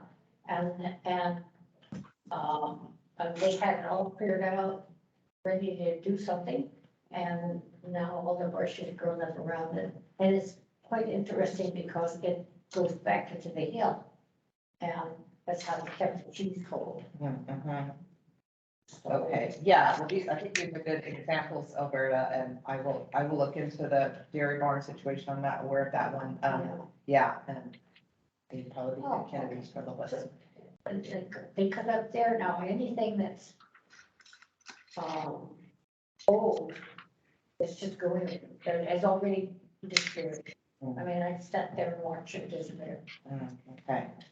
So do you have any idea if we'll be seeing these two amendments this year or Oh, next yes. year? Definitely this year, yeah, Okay, yeah. Interesting. okay, July or October would be, okay. yeah. So is there any more questions or discussions by the board before I open this up to the public? Okay. Comments, public comments are open on, our goal tracking, goal number 3, demolition and demolition by neglect. Becky? Thank you. This is Becky Steinbruner. Can you hear me? Yes. Thank you. I really appreciate your commission pressing forward on this item. And the best example coming to my mind where this really needs to happen is the Redmond Hrc House in Watsonville. That's a heartbreaker. And, you know, the problem here is enforcement. As I understand it, the property owners, Elite Development Company owned by the Tutt family, they're not pursuing anything at this time. So the catch that when they come for a permit, it would have to undergo something, isn't even there as a safety net for that wonderful site and the rich history that it has to offer. The problem is enforcement, and I don't know how you do that other than, you know, have the stick waiting for when they do come for a permit. So what could be added in to require that they do, and couldn't it be something like weed abatement language? If you don't do it, we'll come do it for you and bill you for it, because otherwise there will be no teeth in it. I also want to ask how this fits in with the current EIR that has just been released for public comment regarding the general plan updates. I've been looking at the section in the draft EIR on historic resources, and it talks a lot about what is available, what is already designated in the county. There are tables of them, it says in one point 118. Further in the document, it says it's more like 200 something historic resources listed in the county. There are 48 alone in Aptos. There are 8 prehistoric known sites, with 3 in Aptos. But I happen to know that some of those have been demolished, or that there is construction going on right now next to SoCal Drive in Aptos Village, and there is no Native American observer, there is no paleontologist there, there's no archaeologist there watching for anything. So again, it goes back to enforcement. And just for your commission's information, it does, the draft EIR does talk about you and what you are doing on page 4.5-20. and list some of the things that you are talking about now. But again, I think there has to be language that is strong to enforce it, similar to the weed abatement language. Thank you, Becky. Thank you. Um,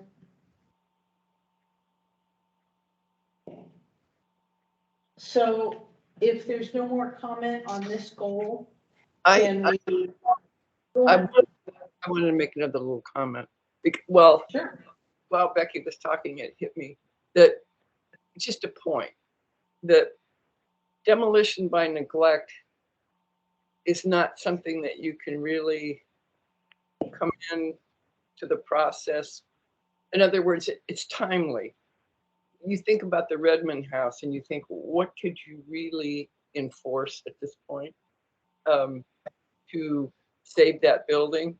You know, because it's going to cost so much money, and you know, there's so much that needs to be done. How could you ever enforce that on a homeowner at this point? You know, 5 years ago, 10 years ago, yeah, but you know, that's the process of demolition by neglect, is letting something go to the point where it can't be fixed, or the owner can say, oh, it costs too much, and it's obviously going to cost too much. So it's having the ability to say,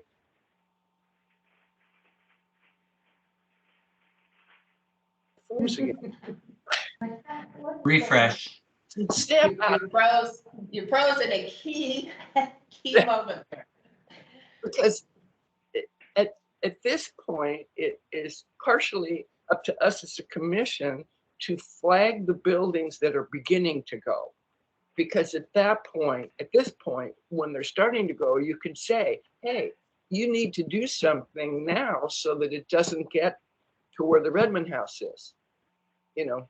And that's why we're all looking at the Bayview and other buildings. I mean, we look at the Seabreeze, you know, anyone who would drive by the Seabreeze in Real Del Mar would think, oh, there's going to be a fire there, you know.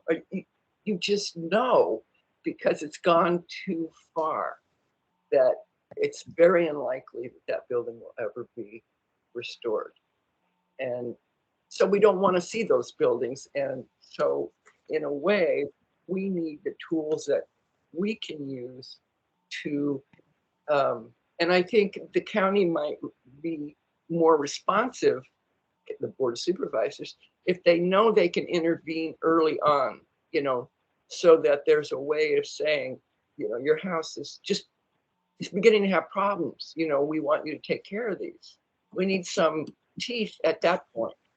And anyway, that's something to think about while we're on. Yeah, exactly. I think, you know, like the documentation to the board could be like, here's an example of what happens if it's not maintained. And what we want is to be able to intervene early on. And here's an example of like, it's not being painted, you know, where we can sort of, it's like maintenance and repairs that need to be done to keep it from further debris.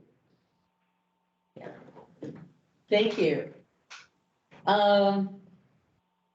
So those updates will be put on this spreadsheet, and I will separate the two and make it goal 3A and goal 3B for our next meeting. And I will send out a template that Carolyn suggested that Okay. the commission can use to start documenting resources. Okay, good.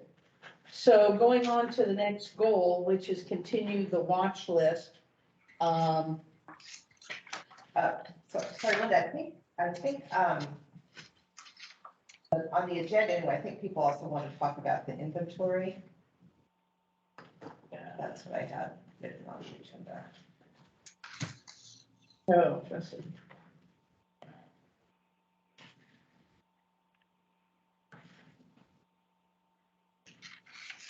Oh, well, let's see, was that one of these goals or was that something separate?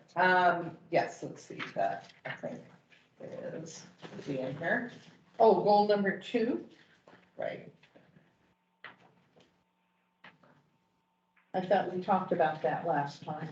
Oh, I thought the commission wanted to discuss it, but I, May I just interject briefly? Sure. Linda, I think your spreadsheet with this goal tracking, because I'm actually referring and looking to goal number 4 on the spreadsheet, which is the continued watch list and maintenance, correct? Right. You know, and you've just done such a great job of getting this in a workable, manageable way. So I'm just really thankful. Even the front page saying, you know, to set up the system to track this. You've done a lot of hard work on this, and it's just really good. I really like it. So my question would be, in relating back to this document, we have what we just discussed is the goal that you know, goal 3 is the demolition and partial demolition, which is on here, correct?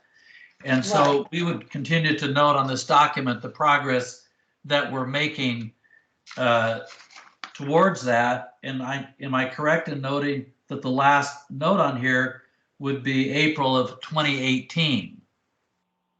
Correct? Yes. So Yes. in other words, we're whatever we do to try and keep moving this goal forward, this is the way that we capture that action that we're doing, correct? Exactly, but it is a living document, and it's for Correct. the ease of the commission. Correct. I'm And open I'm to just saying, I any- think it's any changes. fantastic. I think it's, oh no, I stand corrected. The goal number 3 for the demolition partial, actually, the latest update was on 1/23/2021. I missed that. Yes, I'm So, sorry, the next page. yeah, the next page there. So anyway, just kudos on that.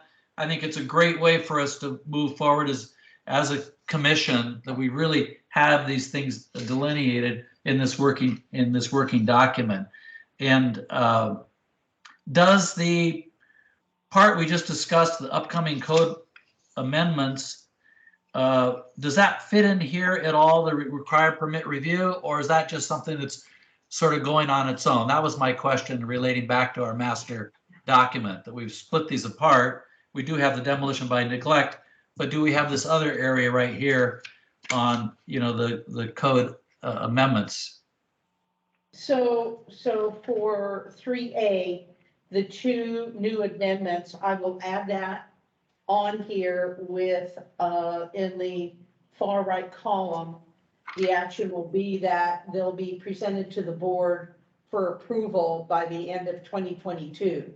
Okay. And then when they actually do come to one of our future meetings, then that will get added after that. Yeah, very good. Well, good work on So- that. Thank you so much for your feedback. So,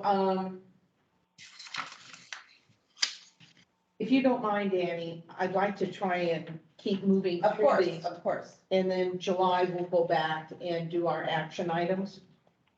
So goal number 4 would be continue the watch list maintenance. And is there any discussion on this? So as the newbie, may I ask a question in terms of, so on the watch list, if we, you know, out and about and see something, we're only concerned in the district that we were appointed in to work. Is that kind of really how it works? Or I need some clarification on that. I don't think so, because I'm looking at a property, the Miracle Spot, that's over off of Branson 40 in Happy Valley, which is Okay. not part of the San Lorenzo Valley. Okay, Yeah, I mean, I think the general idea is, just asking. yeah. I think the general idea is focusing on your district, but I think certainly if you see another property that you think should be added to the watch list, I think that's fine, but I think the initial idea was focusing on your district. And for me, it's bringing it back to the commission as a sounding board and saying, what do you know of this property? Do you know if it Correct. truly is historic, and, you know, any other pertinent information? But I think, there's only 5 of us, and we can only get around so far. So if we can help each other, all the better. Well, Thank you for that clarification. the, um, I always think of historic buildings as being, 50 years old now. It doesn't seem that old to me. A 50-year-old building is new, but potentially could be. So when you were talking about 550 Water Street with Joe Michael, I thought, how could that be? I remember when that was built. How could it be old? But when you really think about that, it's we with and now being able to say if a building's 50 years old, then to just destroy it, it's a permit process and it would come before us. That gives us more encouragement to start looking at buildings all over the county and saying, hey, that's 50 years old, believe it or not, and it's endangered, or it should be included because it's a distinctive architecture and someone should be paying attention to that building, even though it's not on an inventory. Because I don't know when we stopped inventorying buildings, but it's more than 10 years ago, I'm sure. So there's a whole bunch of buildings that didn't qualify before that are over 50 years old now. So we have a lot we could look at. Okay. And the watch list, the current inventory, excuse me, how do I gain access to that or look at that? I can send it out a copy after the meeting. Well, you can just, is there a link though, just to look at online? No, I don't believe we have it posted online. Okay. But that would certainly be a goal to have that, again, sort of a living document online that it was. Yeah, but anyway, okay, yeah, that would be great. I think I need to be aware of that. Okay. We don't have that many buildings on the watch list yet. There's maybe less than 10, I think. Oh, So, is that right? Yeah. Annie, I think you've sent this to me before, haven't you? I think I have, but I'm happy Yeah, to send it out. let me look through before you do the effort, let me look through and see. I'm sure I have it. Okay. So, opening up, we have a question. Becky?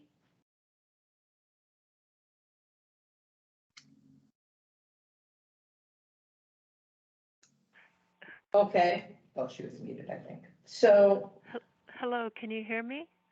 yes, now we can. Thank you. Thank you for this good discussion. I want to go back again to the EIR that's just been released for public comment, closing for public comment on May 31st, the end of this month. In the section, chapter 4, that addresses the impacts of that proposed very dense development along the SoCal Drive and Portola Drive corridors, spilling into areas of Seacliff and Live Oak. It states right there that there will be significant and unavoidable impacts to the loss of historic resources. And so I am sending you an email, all of you now, with a link to that chapter, and hope that you will provide comment, preferably ask for an extension of time. But it fits in with the watch list, and how there really are some very vulnerable buildings that have real meaning in our community, and it feels to me like we're having to fight harder and harder to save them, with the Merriman House in a real case point. So I hope that your commissioners will read that chapter 4 of the draft EIR, submit comment, and bring to public forum some of the things you're discussing here regarding the watch list. I would like to see the watch list and ask that it be made publicly available. Thank you very much. Thank you, Becky. We have a couple more agenda items, so, being this is an ongoing agenda, topic, I'd like to stop now and move on to our next agenda item, and we'll pick up on goal number 5, possibly at the July meeting. So we'll keep chipping away at them. So then, new business 5D is the discussion, I'm sorry, status report from staff on the sustainability update. Yes, so as I believe I mentioned to your commission, the draft sustainability update has been completed, and the draft EIR is available for review and comment through May 31st. It does address historic resources. The consultant, I think, out of a very conservative approach, identified potentially significant impacts to historic resources. But our existing protections remain in place for these resources. So that's sort of in a response to the increase in development. And I will send to your commission a link to the EIR so that you can review and provide comment. There's also a public meeting on the EIR on May 9th at 6 p.m. I'll send an invitation to your commission for that as well. I will be bringing the updated language in the general plan related to historic resources to your commission to review in July. And it does include language that strengthens some provisions for historic resources. Yeah, so that sort of concludes my comments, and I will be, providing the general plan for you to review and provide more comments on in July. Thank you, Annie. So is there, pardon? I said, where is this place? Oh, she's looking at the information about the bridge. We'll be getting to that That's the later. next agenda item. Yeah, Okay, sorry. that's okay. Okay, so, Annie will send all that information and, for us, and we can review it.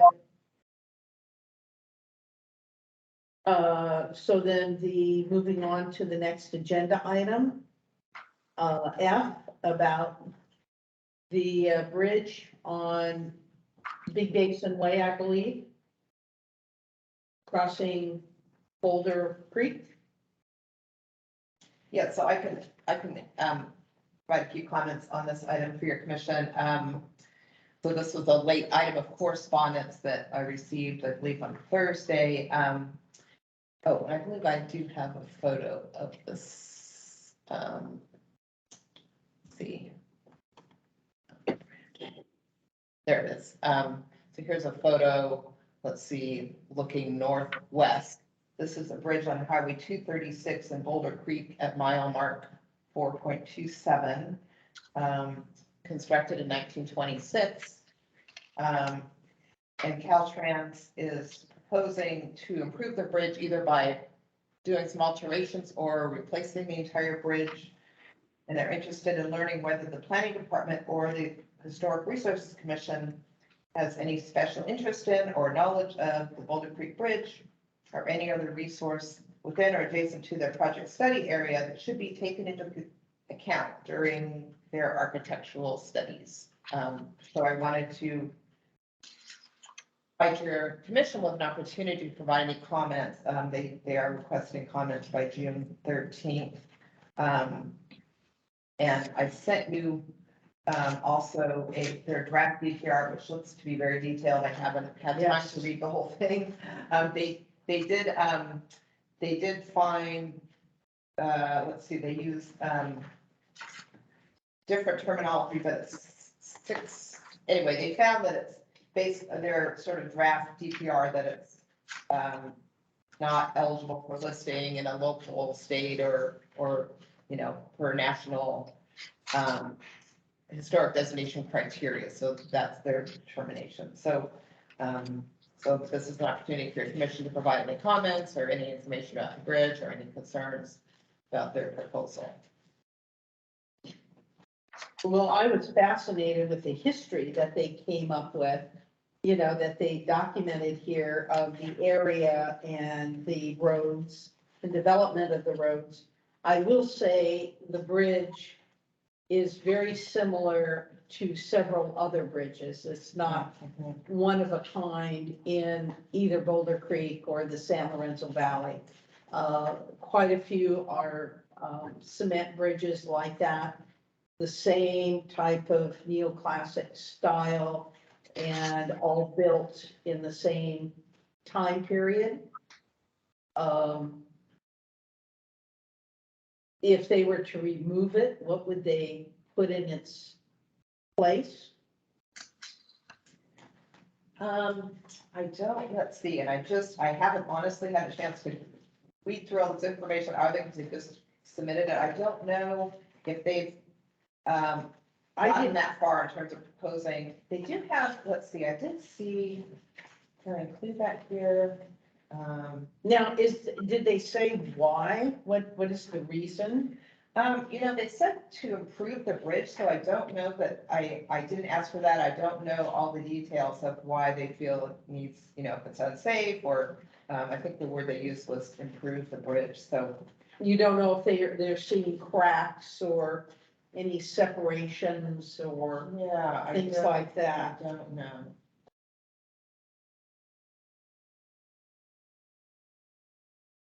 I know most of those bridges tend to be on the narrow side.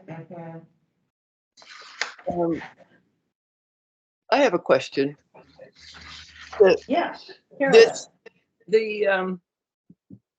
This bridge is, you know, you used to travel up the state and you'd see them all over, you know, every little community seemed to have one at each end of town. And then I noticed that, you know, 10 years ago that they were mostly gone. And so they're becoming kind of unique and rare and, you know, characteristic of the small town. So my thought about this one is, have they thought at all about a way to preserve the side? You know, the concrete part? Yeah, I think that one of, and I'm sorry, I don't think I printed that here. There were several emails and I don't think I have that information in the packet, but I think they were talking about like different alternatives that they're looking at. And one of them is just, let me bring that picture back up. One of them was just, I think, repairing the foundation of the bridge rather than altering this. I think it was mainly, that's called abutment, but working on that. And then I guess another alternative would be replacing the whole thing. But I think that would be something, you know, your commission could certainly comment on that, you know, you would prefer, you know, to retain the, you know, the structure, the part that's visible to the public or the rail. But I do think they were considering several alternatives. I realize by them saying it's an NR6 and not really within our purview, I still would be interested in a bit more specifics on why they feel this needs some attention. What, you know, what's the extent of what they want to do? And what will the outcome look like? In other words, if it's just doing some repairs and you're really not going to be able to see anything versus removing it and putting it in a brand new bridge, what would that style and what would that look like? Okay. Yeah, let's see.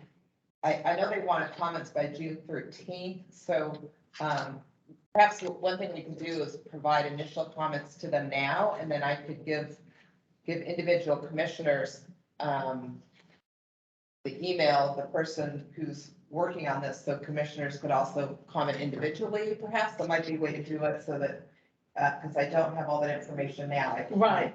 So if you wanted, you know, once you have that information, if you wanted to That certainly would help us on how, if we wanted to continue to comment Mhm. with it, make a more formal comment for them, or whether it's like, oh, they're just gonna do a little bit of this or that. Well, so I do know they're looking at several alternatives. One is, as I said, like sort of working at the base of the bridge, and the other is replacing the whole thing. So those are sort of the basic overview of the alternatives. So I don't know what. One or the other, one extreme or the I other. think so. So I don't know what their proposed bridge would look like, but, if you have Okay. concerns about replacing the whole thing, that's certainly something that, Well, yeah, those are my comments on specifically what do they feel needs to be done? And what is the extent, what is the two options, are they leaning toward? And if they are going to be replacing the bridge, what do they have in mind? Because for all we know, the county, the Public Works Department has a bridge type in mind that as these older bridges have to be replaced, they want to replace them with this bridge, so there's a consistency in design, economy of economics and buying materials and all that kind of thing. okay. Yeah, so those are more questions, I guess. So I could ask the questions and Yeah, share them with individual commissioners and see if they had additional comments. right. Okay. So, I would so like, oh, Carolyn? yeah, I just wanted to, from me, I would like to encourage them to save at least the railing. The concrete side on the upper part. If So they have, to try if they, and reuse the railings. yeah, I mean, there's lots of things that they can do these days, I'm sure, to attach them to something else or strengthen it or something, so that visually you have that much of the original bridge intact. Even if you had to lose the lower part, they could reconstruct it or make new construction with something that looks similar. But if they could Yeah. save the top part, that would be the minimal, I think. Okay. Yeah, I believe that the alternative, one of the things they're looking at was sort of not really altering the railing, as I recall, just more altering the foundation, the abutment, strengthening that. Neil, did you have any questions? Oh, I'm a sucker for these moss-covered, bridges of years gone by. Yeah. That's a lovely drive up there to Big Basin, and I think one very close to Big Basin is this extreme right angle. It comes across the road there. I thought this might have been the one they were working on because it's always been an interesting way. I guess the comment I would be, if there's any way to save the character, I don't know if some of these are width issues. They don't match up to the current standards for roads for safety for the width of the bridge. There was a moss-covered stone bridge like this in Napa that went over the Napa River, and it was very narrow, and there was such a hubbub about removing the bridge. They actually converted that side to one lane and saved it, and then built a new bridge, and then copied much of the aesthetics of the old bridge on the new bridge, and they just built a newer bridge alongside of it and refurbished, the old one. But that always means you have some land that's available next to it, and the geography works out to benefit that.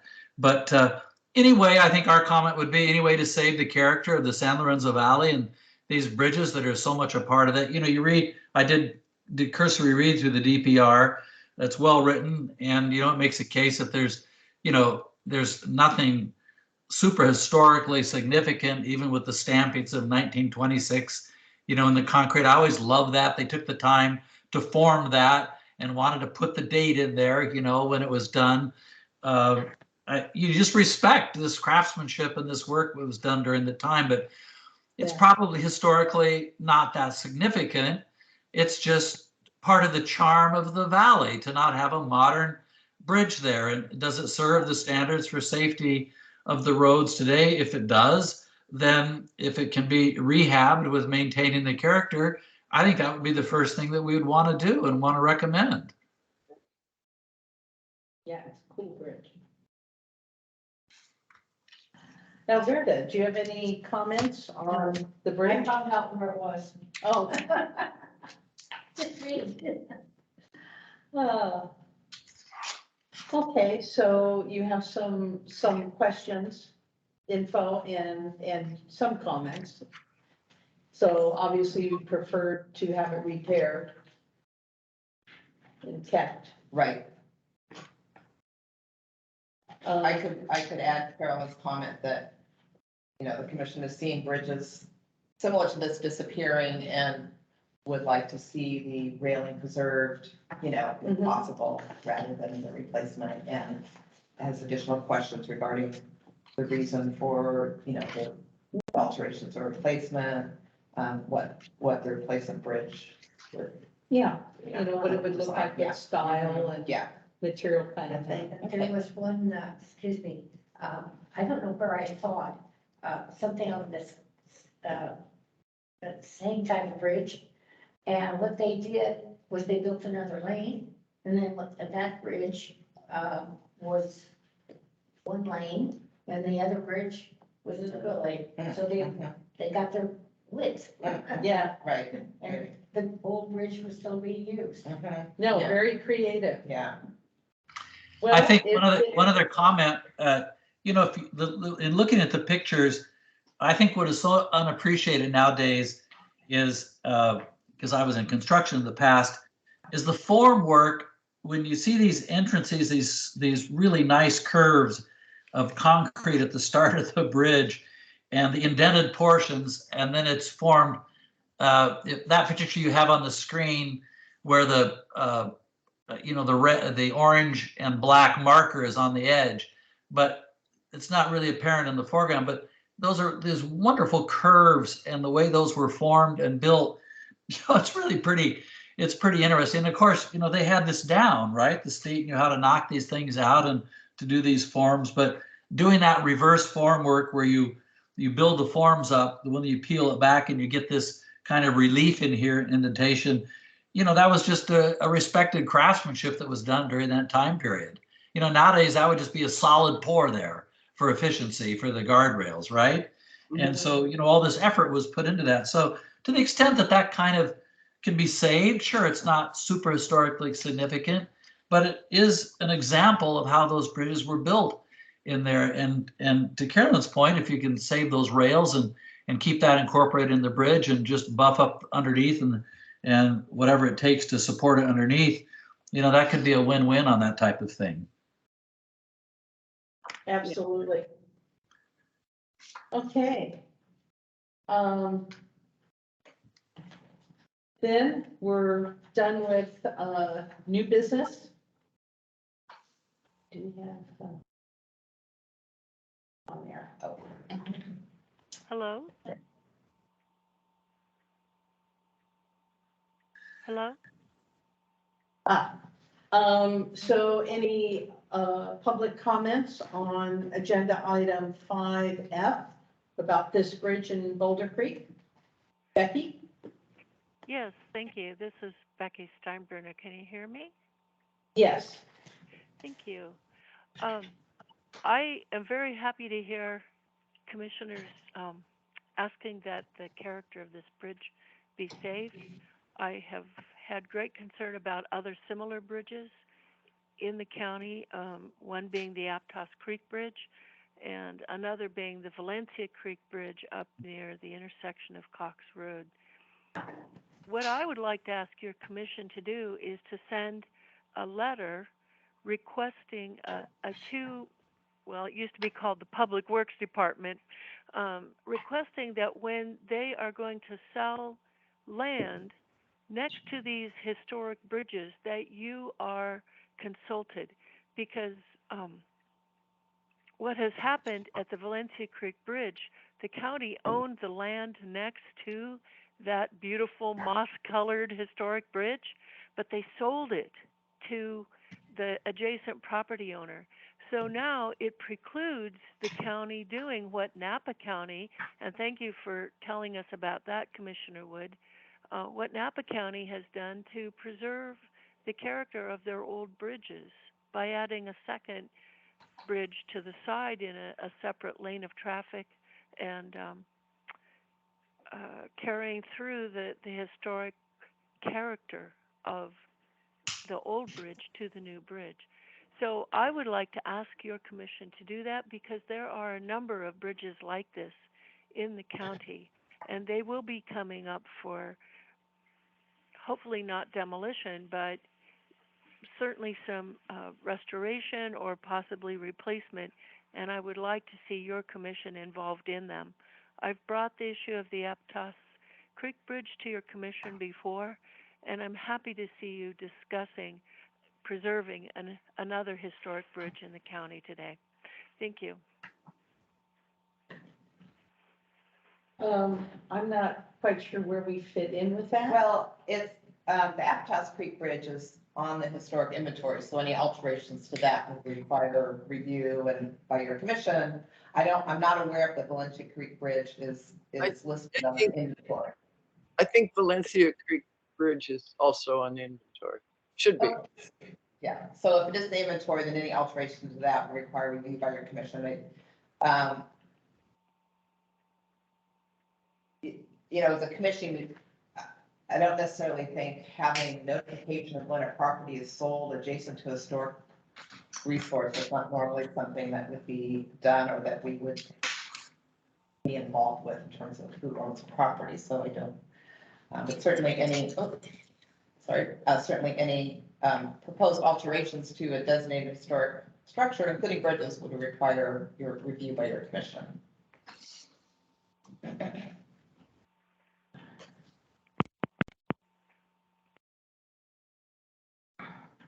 I'm not, so I wasn't quite sure. So Becky, what you're suggesting is, that Public Works inform us of any property sold that would be next to a bridge? Yes, I'm sorry, I missed a bit of it because I thought my time was done, so I muted myself. But yes, I am asking that your commission work with Public Works around land and improvements of these historic bridges in our county. Thank you. Thank you for doing that. Well, is that something you want to put on a future agenda? You're asking the commission. Yes.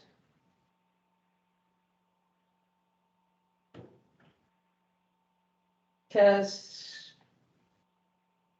I don't know quite where the line, or if it would be, if there's a line drawn or not. I mean, I can clarify that if Public Works is proposing to alter a bridge that's in our inventory, that would require coming to your commission for review. So that would already be happening. I don't really see the role of your commission in terms of when a property is sold, becoming involved with property sales, but I can certainly look into that if your commission thinks it's important. I think there's some thinking going on. Because we're talking about property on the sides that would not be historic, would not have the significance, but would be next to something of significance.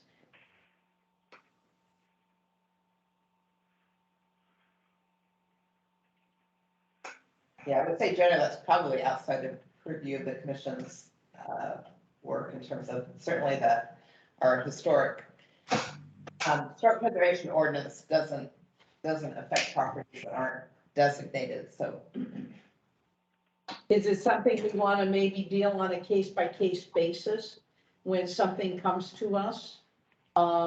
Whether a historic property or a historic bridge, and deal with if there's property questions next to it?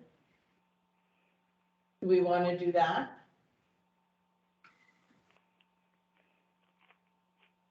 Okay, since there doesn't seem to be any comment, I guess that's something we'll deal with on a case-by-case basis. When a historic bridge or property come before us and we're looking at it as kind of a whole. And deal with it then, so it would not be a future agenda topic. I think that probably makes the most sense. Okay.